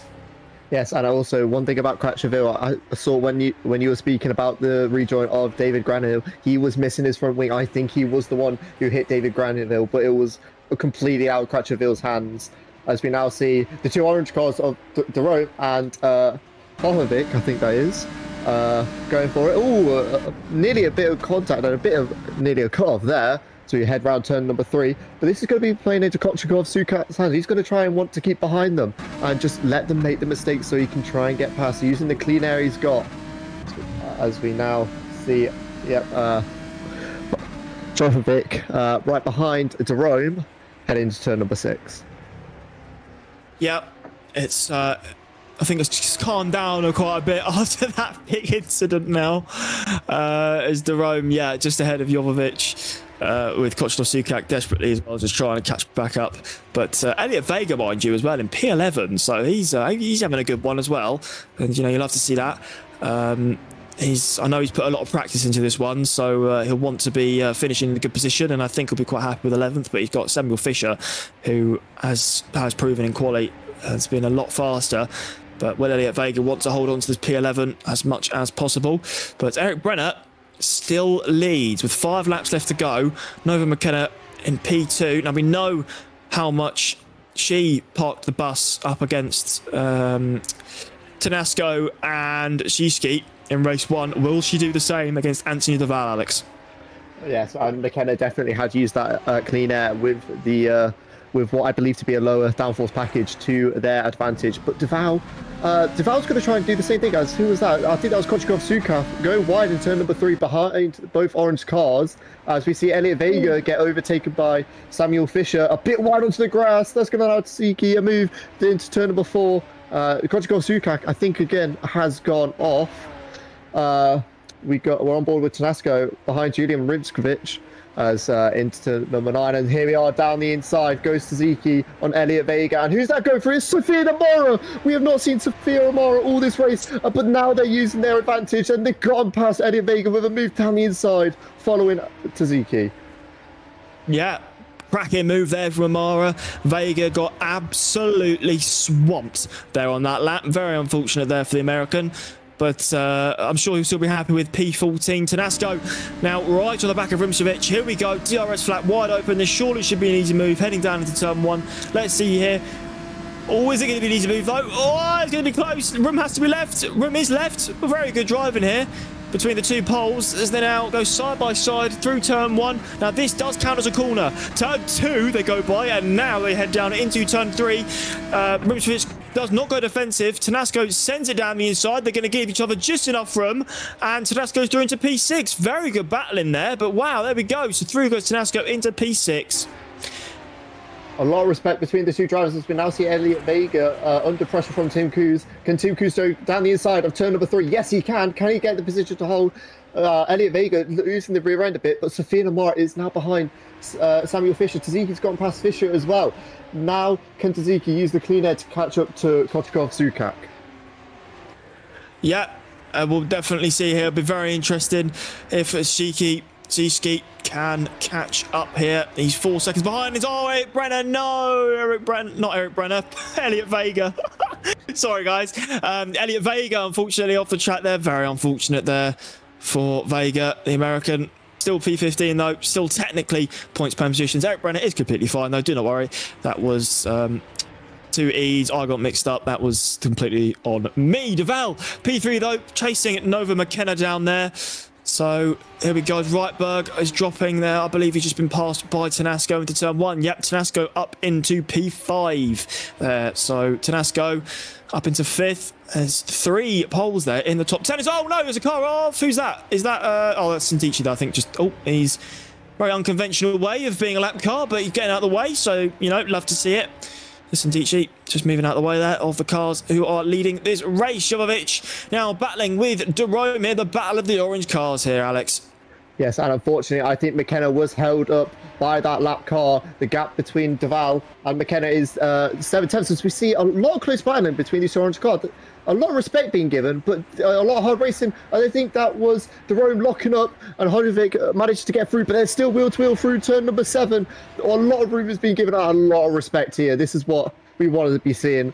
We wanted to be seeing clean, respectful racing. As we know, oh, who's that? Oh, that's Sincidi without a rear wing, unfortunately, just looking like they've gone off in turn number 11. They're going to have to pit to get that off, but they're also going to have to get out of the way as we watch the orange cars once again. And Reutberg looks to have been overtaken by Julian Rinchkovic and could be now under pressure by the fellow orange cars of Jerome and Hodovic. Absolutely. Sindici desperately trying to get back to the pit lane. Quite hard to drive his cars without a rear wing, so yeah, there we go. Peels in there.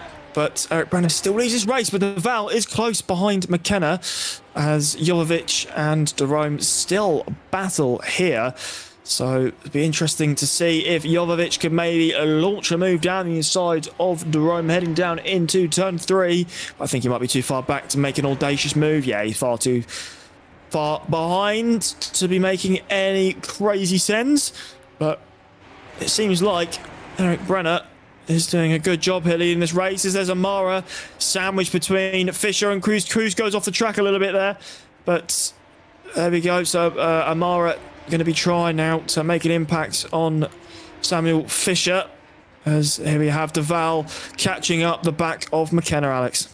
Yeah, McKenna will obviously want to be trying to use the clean air to their advantage. But Anthony Deval, I think he is not going to get the DRS this straight. This is going to give McKenna a little bit more of a chance to keep their P2, as Eric Brenner has been the class of the field this race. Led pretty much every lap. Shininsky, unfortunate from their start, just not really be on the pace. But I'm excited to see what could happen in the final 2 laps, James. Absolutely. It'll be very interesting. I mean, it seems like Eric Brenner has a very safe buffer now, but I'll tell you who doesn't have a safe buffer. It is Nova McKenna, who has Deval right up behind that green car there. So Deval is desperately going to be wanting to, at least, if he can't get P1, he might be able to get P2. Here's all back in kicks out there for Samuel Fisher. But, oh, speaking of, here we go, side by side between Deval and McKenna through turn 7 and 8. Side by side they go. McKenna's going to try and hold it around the outside here. They're going to try and go side by side here, but it looks like Deval has got the move done. McKenna slips into the slipstream of Deval. As our back end kicks out for Nova McKenna. What a save!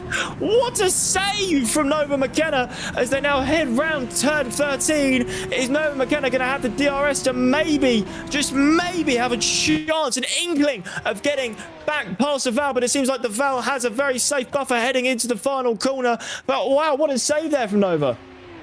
I think that's been the save of the day from Nova McKenna as Eric Brenner starts the final lap of this race, as we see Tanascu on the back of Selesco. Selesco was the race leader earlier on in this race, but I feel like they're going to fall under the pressure of Tanascu unless they can hold it on the outside into turn number 1. Yeah, here we go. Rimsevich looking for a move on Reitberg. Down they go into the first turn. He's through. So it is P4, P5, P6, all taken by Polish drivers at the Polish Grand Prix here in Academy. As Nova McKenna, though, is not giving up on Deval as they now head down into the back end of Sector 2 here, just about to cross the Sector 3 beam. Now coming down into 7 and 8, but here we go. We now cut to Tenasco. We now cut to Fisher, who is behind Tim Cruz, heading down into, I believe, turn 3. He was looking, but no, as there we go. So now look at that gap between Brenner and Duval, as the battling still goes on between Duval and McKenna, but Brenner has had an absolutely fantastic race 2. He was sacked from FS2 about a week ago. He's back in Academy, and he's winning race 2 here. Eric Brenner crosses the line and wins race 2. Duval with an really impressive P2 there after that incredible move on Nova McKenna. Nova McKenna in P3 after that really, really good save. Zielinski P4, Tenasco in P5, follows him just behind him. Javon on board with Zielinski. Rimsevich in P6, now crossing the line. There we go. Through he goes in P6. Reitberg P7, Jerome P8, Jovovich P9, Koshov Sukak rounds off the top 10, Alex. Yeah. Brilliant race today. Just a lot of unfortunate incidents that shouldn't really have been happened. I'm unfortunately looking at you there, David Granville. Just an unfortunate contact that took 2 people out. But overall, it's been a brilliant race, James. Absolutely, it has been very good. A very good. Whoa, Vega there without a front wing, but yeah, that was really good. It was, a few little incidents, but I'm sure we'll be able to see those replays. So, have a look. We're looking at Martin Reitberg, and we're looking at Lorenzo. As the lights are out. Oh, bit of a bad start there from the car just ahead of him. I believe that might have been Elliot Vega, but okie doke. That's not what you usually see, but this reminds me of Donington last year, where Lorenzo had a very similar situation. As his car has just decided to be just picked up by the gods there. So, yeah, Lorenzo not even making it to turn 1, unfortunately. He's now riding on board with Sindici. Let's see what happened. Oh, poor start there. Anti still kicking in. Was he involved with the whole... Oh, look at... Sorry, I can't. I'm so sorry, Lorenzo. I shouldn't be giggling, but that is very unfortunate, my friend. But he knows that he's from a good heart. Here we go. We're on board with Tenasco. Stand the inside. Oh, this is what happened on lap 1. Bit of contact there. Oh, yeah, just loads of carnage happening there. Yeah, I mean, yeah, this happens as we now run on Jovovich. So let's see. He's looking down the inside. Yeah, bit more contact, really. It's just the same old stuff. Says Duval. Oh, yeah, Duval as well. Duval was involved in that first lap incident as well and still managed to finish P2. Cracking job there from the St. Lucian. Oh, yeah, running off there, Alex. Nearly ripping off his entire front wing and then nearly losing it against with that purple car. I'm not sure who that is. I think that was Tim Coos as we ride on board with Sophia and Amaro. Starting a bit down the order. Were they also involved in that turn 3 incident? Unfortunate contact between all the field, but... it most likely would have also been on contact. And just a lot of Constantino with Samuel Fisher. So lucky not to lose any of his car parts. I think that was Tsuzuki round as well. To ride on board with Krachovich, heading down into turn number 3, and just unlucky to be caught up in there from the contact there, James. Absolutely. I mean, there's just so much carnage going on there. It's, we're lucky that it wasn't on a very high speed part of the track. But here we go. Here's Tommaso Sindici. What happened here? Oh, just seeing a car drive around with that front wing is okay. That was what happened on lap 1. Yes. So what happened with Koshov Sukak? Sorry, as he runs it wide over the bumps and he's round. No, he saves it. Well held there. As just rejoining relatively safely. And yeah, this is what happened then between Lorenzo. This build that we saw on lap 1, where we saw 2 cars go absolutely flying. Let's see. Oh no. Oh dear. Yeah. Ow. Yowzers. Go on. Yeah. Sorry. Yeah. So. Oh yeah. It's just 2 cars coming through, Alex. What do you make of that, Alex? It just looked like unlucky contact. Lorenzo just seemed to be on the more unlucky end. I don't really think it was Tsuzuki's fault. Not really Lorenzo's fault either. Just one of those flat open corners that you think you're going to make it, but just any out of understeer. On the race start, you've got heavy cars, possibly colder tyres. The know the formation lap would have helped warm up, but it's just unlucky contact from my point of view. I'm not sure if that's the same for you, James. Absolutely. Duski was very lucky to not lose his rear wheel there. Very, very lucky. We now have a look at Al Hafi. Running it wide, onto the grass, and still on the grass. And still on the grass, doing a bit of lawn mowing. Still on the grass, and rejoining nice and safely. So, yeah, very nice there from Al Hafi. Now we have a look at Tim Cruz, who also seems to be involved in another incident. Let's see. Runs it wide at the same place we've seen everyone else running it wide. Yep, round he goes. Very unfortunate there. As round he goes. It's very unfortunate there for the German. As there's Samuel Fisher. Ooh, bit of contact there. Oh, big lock up and into the wall. So Samuel Fisher into the wall. Bit of it is impressive. He's managed to get smoke coming out of that. Oh, he's gone round. Lorenzo's gone round. Bit of smoke troubles. And Shiski now. Not sure what happened here. Just when they got squeezed up on the turn 7 curb. Yeah, that's when they got squeezed. Okie doke. This was clumsy from Granville. I have to say it.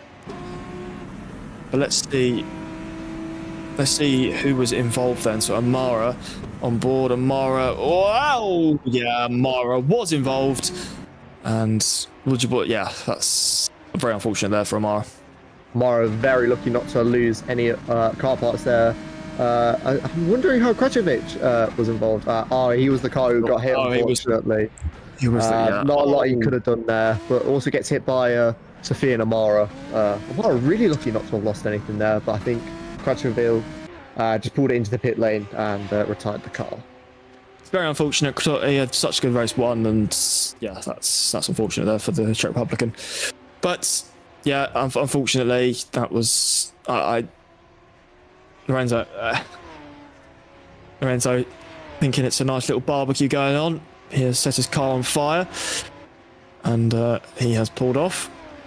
But Al Hafi now. He spins that, and he's off. Anyway, I think we should probably move on to the interviews soon, if there's not any other incidents to look at, because these are all just little spinzers and Dici there, just off the track. We've seen this. Yeah.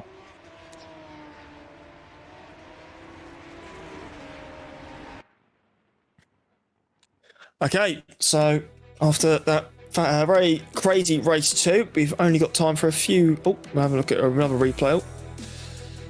Amir is loving the old replay camera tonight.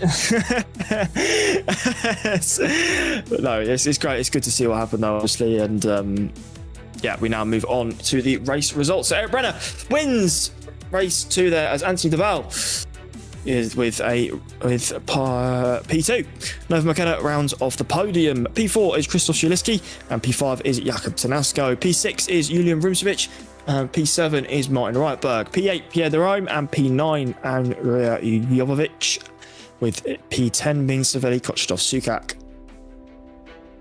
P11 is Azir Zizki, and P12 is Sofia Amara. P13 Tim Cruz, and P14 Samuel Fisher, with P15 going to Elliot Vega. P16 Kratochville, and P17 Sindici. And our DNFs for today is Al Hafi, Granville, Mitrovic Fungic, and RD Chris, our favourite. There we go, RD Chris also there. So there we go. So Alex, we now move on to the interviews. What was your most your highlight there between those 2 races? I feel like my highlight has to be Nova McKenna's save on the second to last lap. I'm so shocked how they managed to keep that going, almost full locks from the look at the onboard. I'm just shocked that they managed to keep it going in a straight line. We've seen what can happen in those corners where if they put a wheel wrong onto the grass and they just lose the rear end. But Nova McKenna managing to save a round of applause from me. Absolutely. As there we go. We see the calendar, we've got the German Grand Prix up next, the 10th of August. I believe that is Hockenheim, so that will be the track. I think that is Hockenheim. Is that Hockenheim? I think it is. Yeah, it is Hockenheim. We're going there for the German Grand Prix, as does all the other career ladder races. So we do have a few people waiting in the interview room. We have about half of them who weren't even in the race. So we'll have to make sure we pick the right ones here, Alex. But who would you want to speak to first? Shall we go for our race 2 winner, James? Eric Brenner at the top of the list. Do you want me to bring him down? Absolutely. Let's bring him on down. Here we go. Eric Brenner, do you hear us? Yeah, could I bring Soponen with me? Or any affiliation, or is it just? Yeah, he was. We were in the same VC during the race. A lot of us, and but it's not important. Okay, just I'll bring him up just after I ask you just a few questions here, just because I want to just be speaking to you, because obviously you were the driver in that car for this race.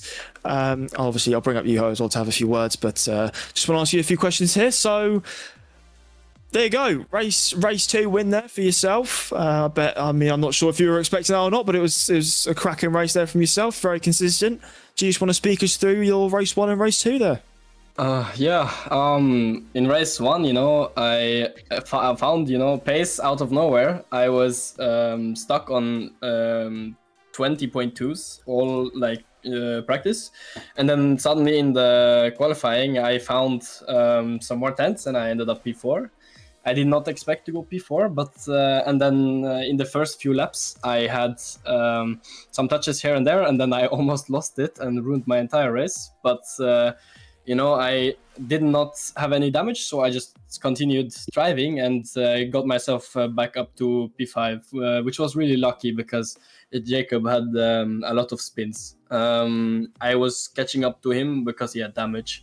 So I think I'm very lucky to get the position in race 1, and in race 2, I did not expect to be at the front at all. There was a massive incident, and I saw an opening, and I went for it. I somehow found myself in P3, and I was catching up to the 2 guys in front. And when they battled, I just saw an opportunity, and then I was saying to myself, don't do anything stupid for the last few laps before I cross the finish line. So for me it was very exciting today. A little disappointment in race 1 and a huge surprise in race 2.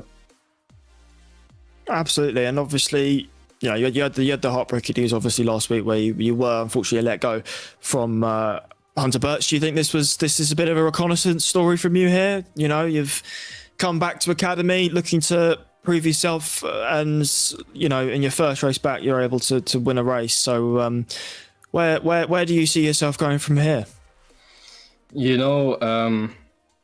Getting fired has been a lot of emotions, some positive, some negative, but the goal is to get my stuff together and prove everyone that I deserve a seat. So that's been the main motivation. And, of course, there's not a lot of the season left, but I'm really hoping to be able to at least drive some more FS2. Absolutely. It will be... after a race like that, I'm sure that'll fill you with a lot more confidence than I'm sure you had about a week ago. Alex, any questions at all before we do just bring? I'm sure you probably want something to say as well. So, Alex, any questions to Eric? Well, first of all, congratulations on your win, Eric Brenner. I do have one question. Race 2, we really saw your pace come alight. You obviously were able to pull away. Was the dirty air a difference in race 1 where you were just caught up behind everyone else and not able to make many moves? Yeah, certainly. Like in the race, after I went off track and came back, I found it very difficult I had the pace, but I found it very difficult to overtake because in the fast corners, the dirty air made it so I almost went off. And I did I think I did go off track a couple of times in frustration. But once you really get into the open air in these cars, it's you can really pull away. I think the gap would have been even bigger if I didn't make the small mistakes I did. I lost some time going off track in the last few laps. All right, that was my only question. Congratulations again on your win, Eric Brenner. Thank you.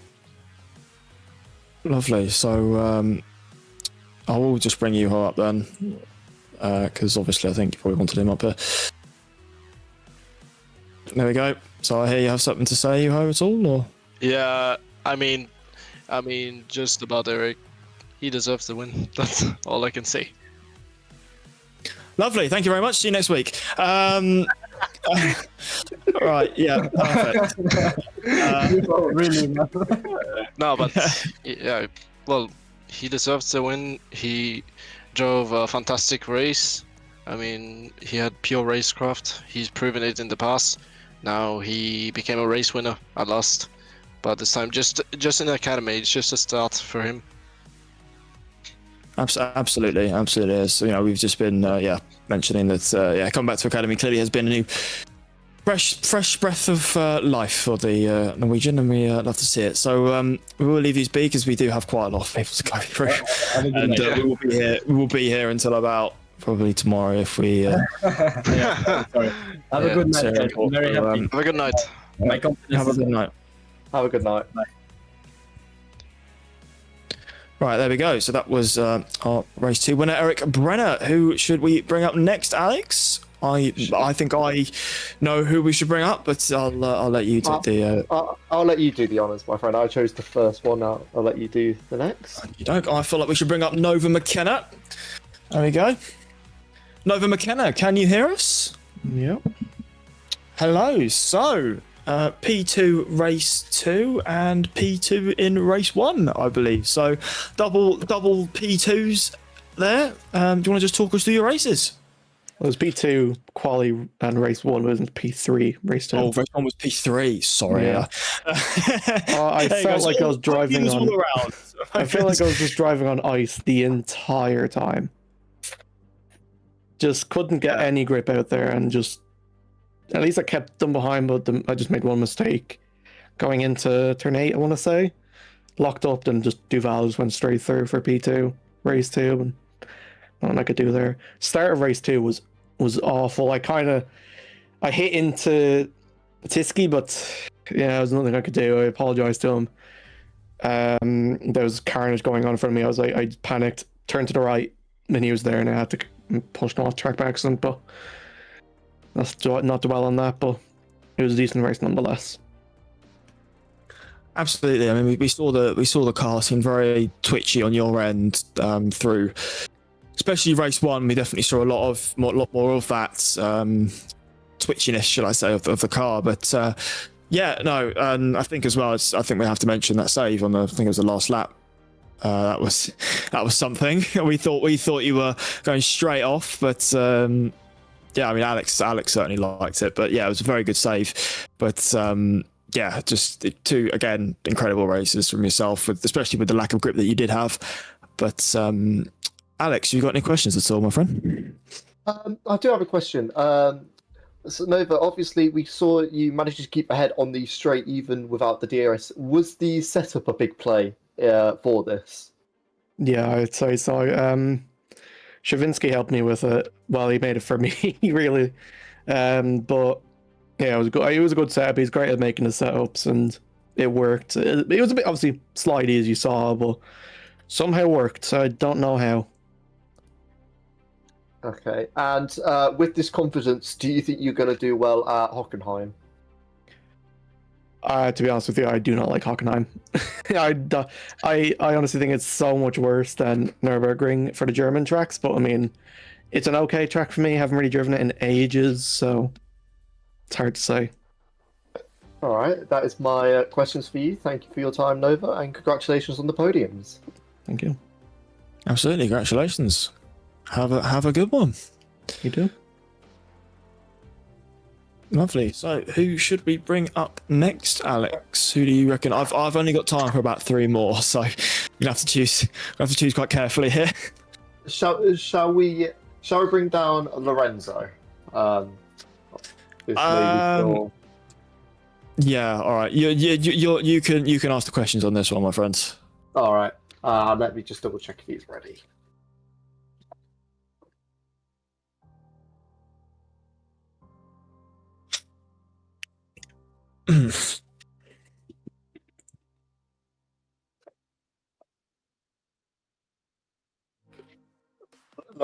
Lorenzo, can you hear us? Yes, I don't understand why I'm here, but sure. Because I said so, Lorenzo. Oh, okay. So obviously, a bit of a poor race for you today. Well, race 1 and race 2, obviously. Can you go into a bit more detail for us? Well, no, race 1 I was, for the most part, happy with until I died.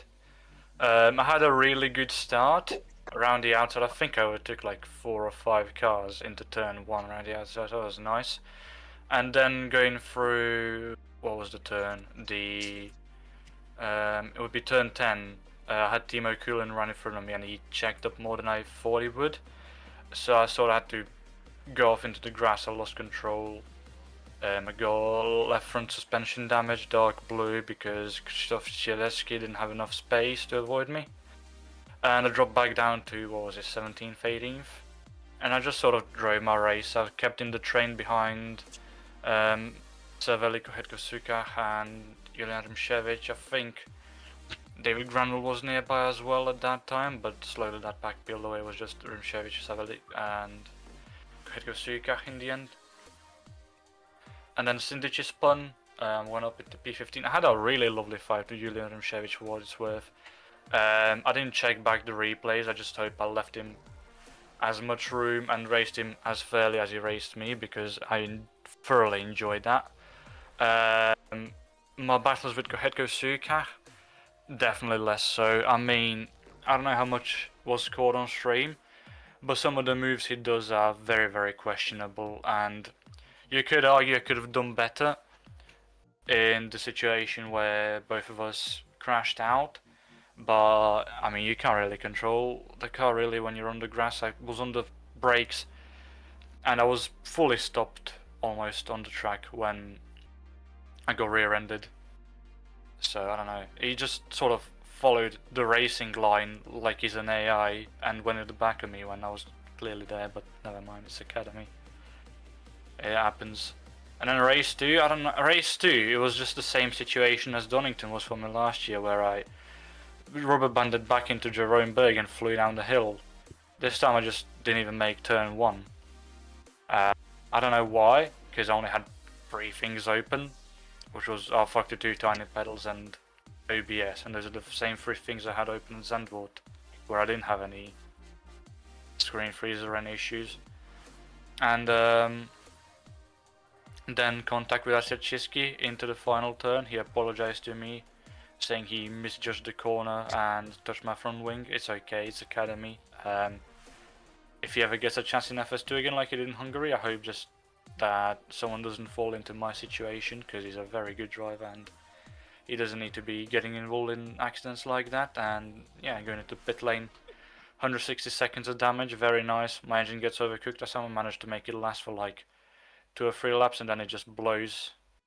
And it is what it is, you know. Hockenheim next, 2 weeks time. Don't know if I'll be there or not. If I am, I don't know. Maybe I survive a race for a change. Right. Well, you had answered my other question about how you managed to make engine smoke. I'm not sure if you've got any more questions, James. No, that's no questions at all. All right, that's it from me. I hope you do well in FS2 and FS1, Lorenzo. Have a nice day. Never getting close to FS1 or FS2, but thank you. I think he means your team, mate. Oh, okay. Anyway. Yeah. That's fine. I think it says FS2 and FS1 driver in his role. Oh, great. Oh. Anyway. So 2 more left. Who should we bring up? Shall we bring up Sophia and Amara, James? Can do, yep.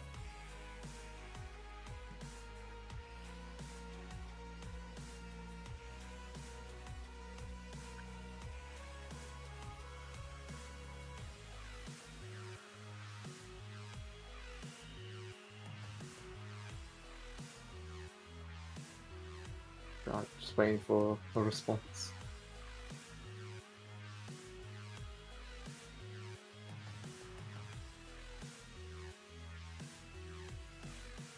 Alright, here we go. Sofian, can you hear us? Yeah, perfectly. Okay, Sofian, so I feel like I wouldn't say an unlucky race weekend, but I feel like it could have gone a bit better for you.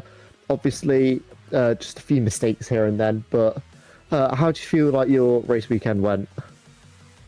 For me, it was pretty a solid weekend on race one because for the first time I was racing at Poznan, I think I can do better. Maybe it's the thing that I don't have enough experience on this track. I made some little mistake on the grass, but it's super easy. I know everyone made a crash there on race one, like on race two. And when you made a mistake, a lot of things can change, and that happened on lap 14. Before the guy behind me tried to overtake me on the last corner, and there is that save when I was on the grass and I go back to the track. First race it was pretty solid, but I had that thing that I have to defend all the time. Someone told me that I am Kevin Magnussen on my defense. It was pretty funny. But it was good, yeah, it was pretty good. Race 2, there is that chaos on turn 2, and I try everything to avoid that, but unluckily I have got damage on the front. There is Jiri Katrochivi, I'm sorry if I don't spell that well, who pushed me on the wall on the straight, so I've got damage on the rear also. That cost me a lot on this race. And there is that big crash when there is a car on fire and another car on the crash, and unluckily again for the third time I was the victim of that crash, and I go back on the 14th place. But with all that, the rest of the race was just chilling and try to don't make mistake. I think I've got a potential there. It was not winning, but get some solid point.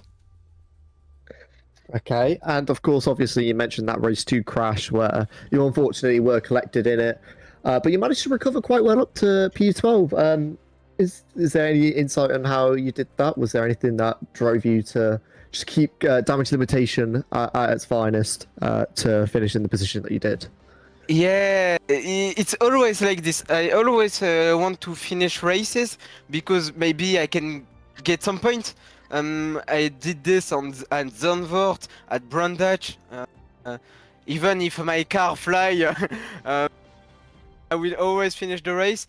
And when I got damage, I will not go flat out to get some points again. I just when I'm so far away, I just need to finish the race, and maybe when there is a disconnection for someone or a big crash like today, I always got this in my mind, and that's why I always racing, even if I get a lot of damage. If I got all my car, if my car is broken, I will pit and I go back again. Every time I've got something, I will always finish the race.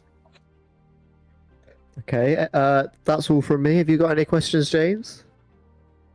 No, I think you've pretty much asked and answered all the questions I originally had. But congratulations on the races today, Amir. Obviously wasn't meant to be in race 2, but no, I hope to see you in the next rounds, and hopefully we can see you back up top again where you deserve to be. Yeah. Okay. I'm sorry. I'm so sorry. Go ahead. I was just saying, have a good evening, mate. Oh, thank you. I wish you too, both. Have a nice evening, Sophie, and thank you for your time. Thank you. Have a good one, night. mate. Thank you. Cheers. Right, I'll let you pick the final one, James. I feel like I've kind of taken over here. No. You're fine, mate. You're fine. There's, two each there, but I think we'll probably bring up. I don't know. Do we bring up Yuri? I think he had a good race one. I think it needs, compared to his Sandvort race, I think that needs to be spoken about now. Or should we bring up something official? It's up to you. It's up to you, my friend. Oh, I don't know. Amir might have to bet on this. Oh yeah, Amir, you be the we're undecided. Who do you think? Flip a coin. Okay. What are you gonna do it or wait? I can do. I've got one on me. So all right, go on. I don't know, Alex. Who do you want to bring up? I'm happy with Neri, but if we say Tails is Yuri, Samuel Fisher is heads. Yeah, go on. All right, we flipped it, and it is heads.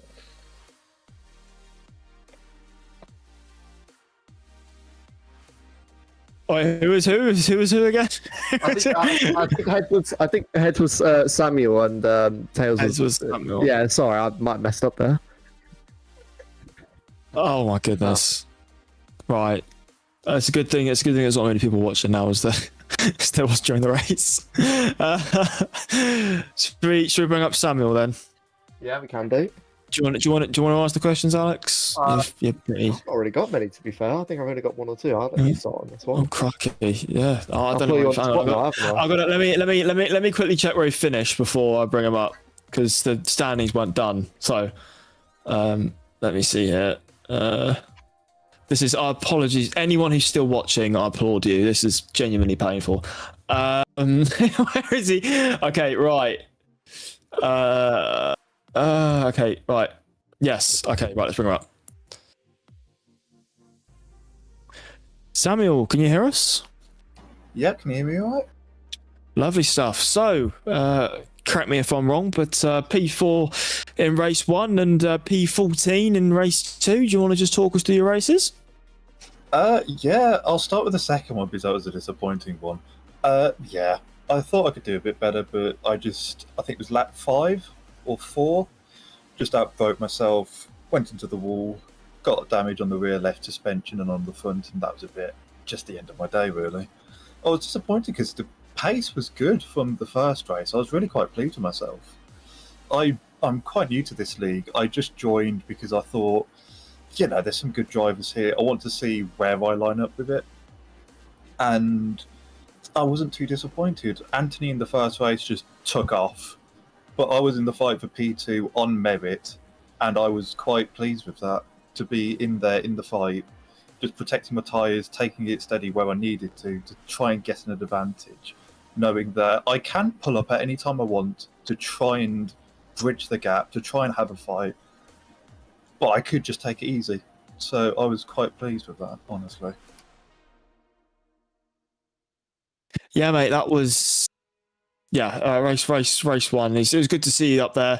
Obviously, Nova holding up a nice little train for you to obviously, stay in touch, and it was a really good little battle there to see. But race 2. Were you caught up in the big pile up at turn 3, or was there stuff that happened elsewhere in the race? Oh yeah, I had to do a 360. I went down the inside. That was my only real option. Because I thought, usually I tend to go outside because it's a safer bet, but there just wasn't the space, but there was on the inside. So I thought, I'll take a risk. I'll go for the inside, and just everyone spun behind me. I got spun, had to do a little 360, but I could still continue. I could still have a fight. I don't know if any of my moves were caught up on the live stream, but I felt like I had a few quite nice moves here and there, with a few dive bombs. I like to be a bit of an aggressive driver, putting my car in places where I can make moves, but I don't like being overly aggressive. There was a drive on lap 5, I don't remember who it was. It was a blue car, and I just came across them, and that was my bad. I don't like doing things like that, but I thought I was ahead, so I turned in. I wasn't ahead enough, and I just took them out, and that was my bad. I let them through a few laps later, because that was all on me. Yeah, mate. Well, I do hope to see you in other races. I mean, your pace looked very good there. So hopefully even we could. Are you eyeing up maybe a possibility of going into FS2 if the call up is given, or are you planning on maybe doing a few more races in academy and getting your eye in maybe? I definitely want to get my eye in academy first. My big problem is just my schedule, trying to fit it around work. Everything's just been a bit hectic lately. I've been on sick leave. I've had to come back. My hours all over the place because I'm 0 hour, so I could work any and every day. So there's no guarantee I can race. It's why I've put it off for so long. I first did some tests with Lorenzo, I think at the end of last year, but I haven't been able to put anything together until now because it's just been too difficult finding time to practice. I finally got that now, and to prove that I've actually got some decent pace, I'm not right up there. Again, Anthony in just a league of his own, he was really quite special today, but to prove that I can be in the fight for at least top 5, like ahead of the mid-pack, I'm really, really pleased with that. So I'd love to at least keep going in academy and see where I can go from there. Absolutely, mate. Absolutely. Alex, you got any questions at all? I do have one question. We obviously heard from Eric Brenner that the dirty air was a very big factor in overtaking on this during the race. Was that ever an issue for you? We saw obviously you managed to make it up into the top 5, but obviously we saw you catching up, but you weren't able to get those moves done. Was the dirty air a big factor in that? Yeah, pretty much. I tried backing off because I could see just any time you'd get too close to the car in front and you start to understeer, it'd kill the left-hand side tyres. They'd overheat, you'd have little to fight with. So it's all about just backing off, trying to protect the tyres, to give yourself a gap. Maybe the car in front will try something like a Hail Mary move. Maybe they'll try around the outside to get out of the dirty air, and I could try an inside line with fresher air to get something a bit better. But in the end, it was just to no avail. Just run out of laps, run out of time, but that's just the way it goes sometimes. Again, just happy to be in the fight, even if it didn't come off for me. All right, that's my one question. Thank you ever so much for your time, Samuel. Congratulations on this race, and we hope to see you in the future. Thank you very much. Take care. Take care, mate. Thank you. Have a good one. Right, so that was Samuel Fisher, ladies and gentlemen. I believe. Oh, do you want to Yuri? He's been waiting a while. Should we just bring him up? He's been.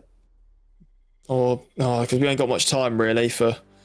It's up to you. If you can do it, I'm happy with it. I can do one more. I think we'll do. Right. We'll do Yuri. If you could ask the questions real quick, because I need to go and quickly do something. But this is why I've really got to go. But I'll bring up Yuri because he's been sat there for a while. So I'll bring him up. Right. You can ask him questions. I'll be back in a minute. All right. Yuri, can you hear us? Yep, I can hear you guys. Hello? All right. Hello?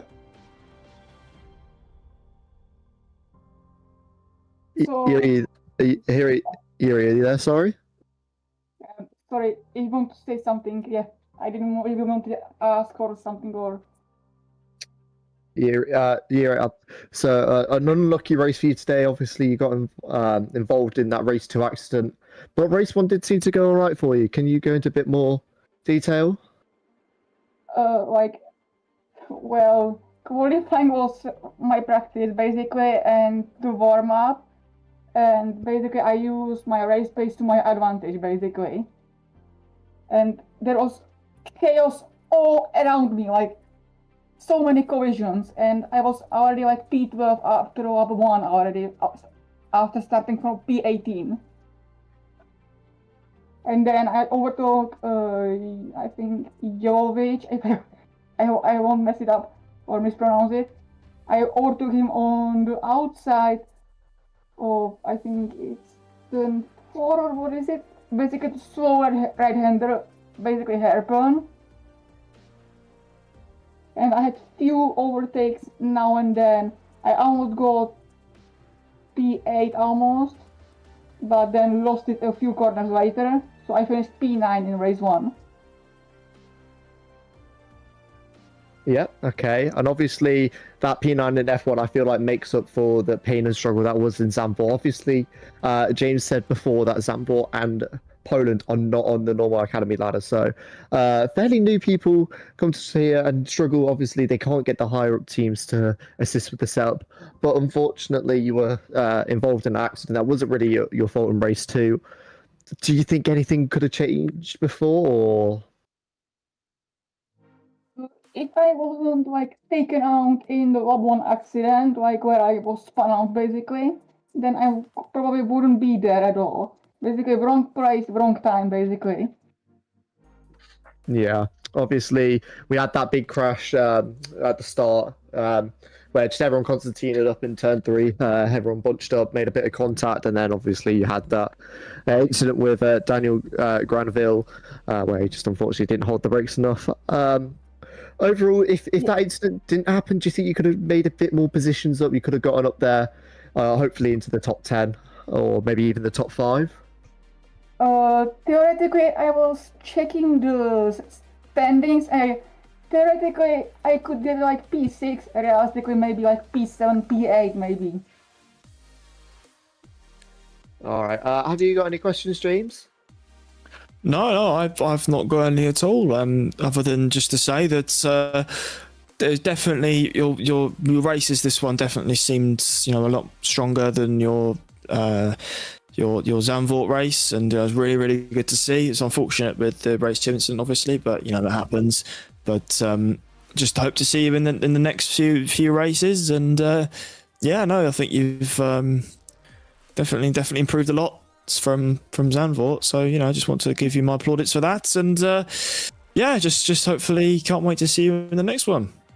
Yeah, I will be definitely there. By the way, Zandvoort has one very bad curb in Sector 2 and taken on me 3-4 times in 2 races basically. Yeah, it certainly didn't look very easy, let's put it that way. I normally like Zandvoort, but on GPVWC the curb there is basically awful. It may be it was done very well, but for racing it's not good at all. Yeah. Well, mate, we will let you go for the evening, but just wanted to say congratulations, and can't wait to see you in the future Academy races. Yeah, see ya. And by the way, I want to say it was basically new car for me because I saw definitely a lot of changes in the setup, what I can change basically, and it's a lot different than last year it was. Yeah, well, all the better than the fact that you were able to obviously improve from there. So, it was that was great, mate, and have a good evening. Yes, you too. Thank you. Lovely. So that is all the interviews done for this evening, ladies and gentlemen. I have been James Knox, and beside me, Alex Bettany, with Amir on cameras. We have Hockenheim in 2 weeks' time. Hope to see you there, and have a lovely evening. Thank you very much for watching, and have a good one.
Thank you.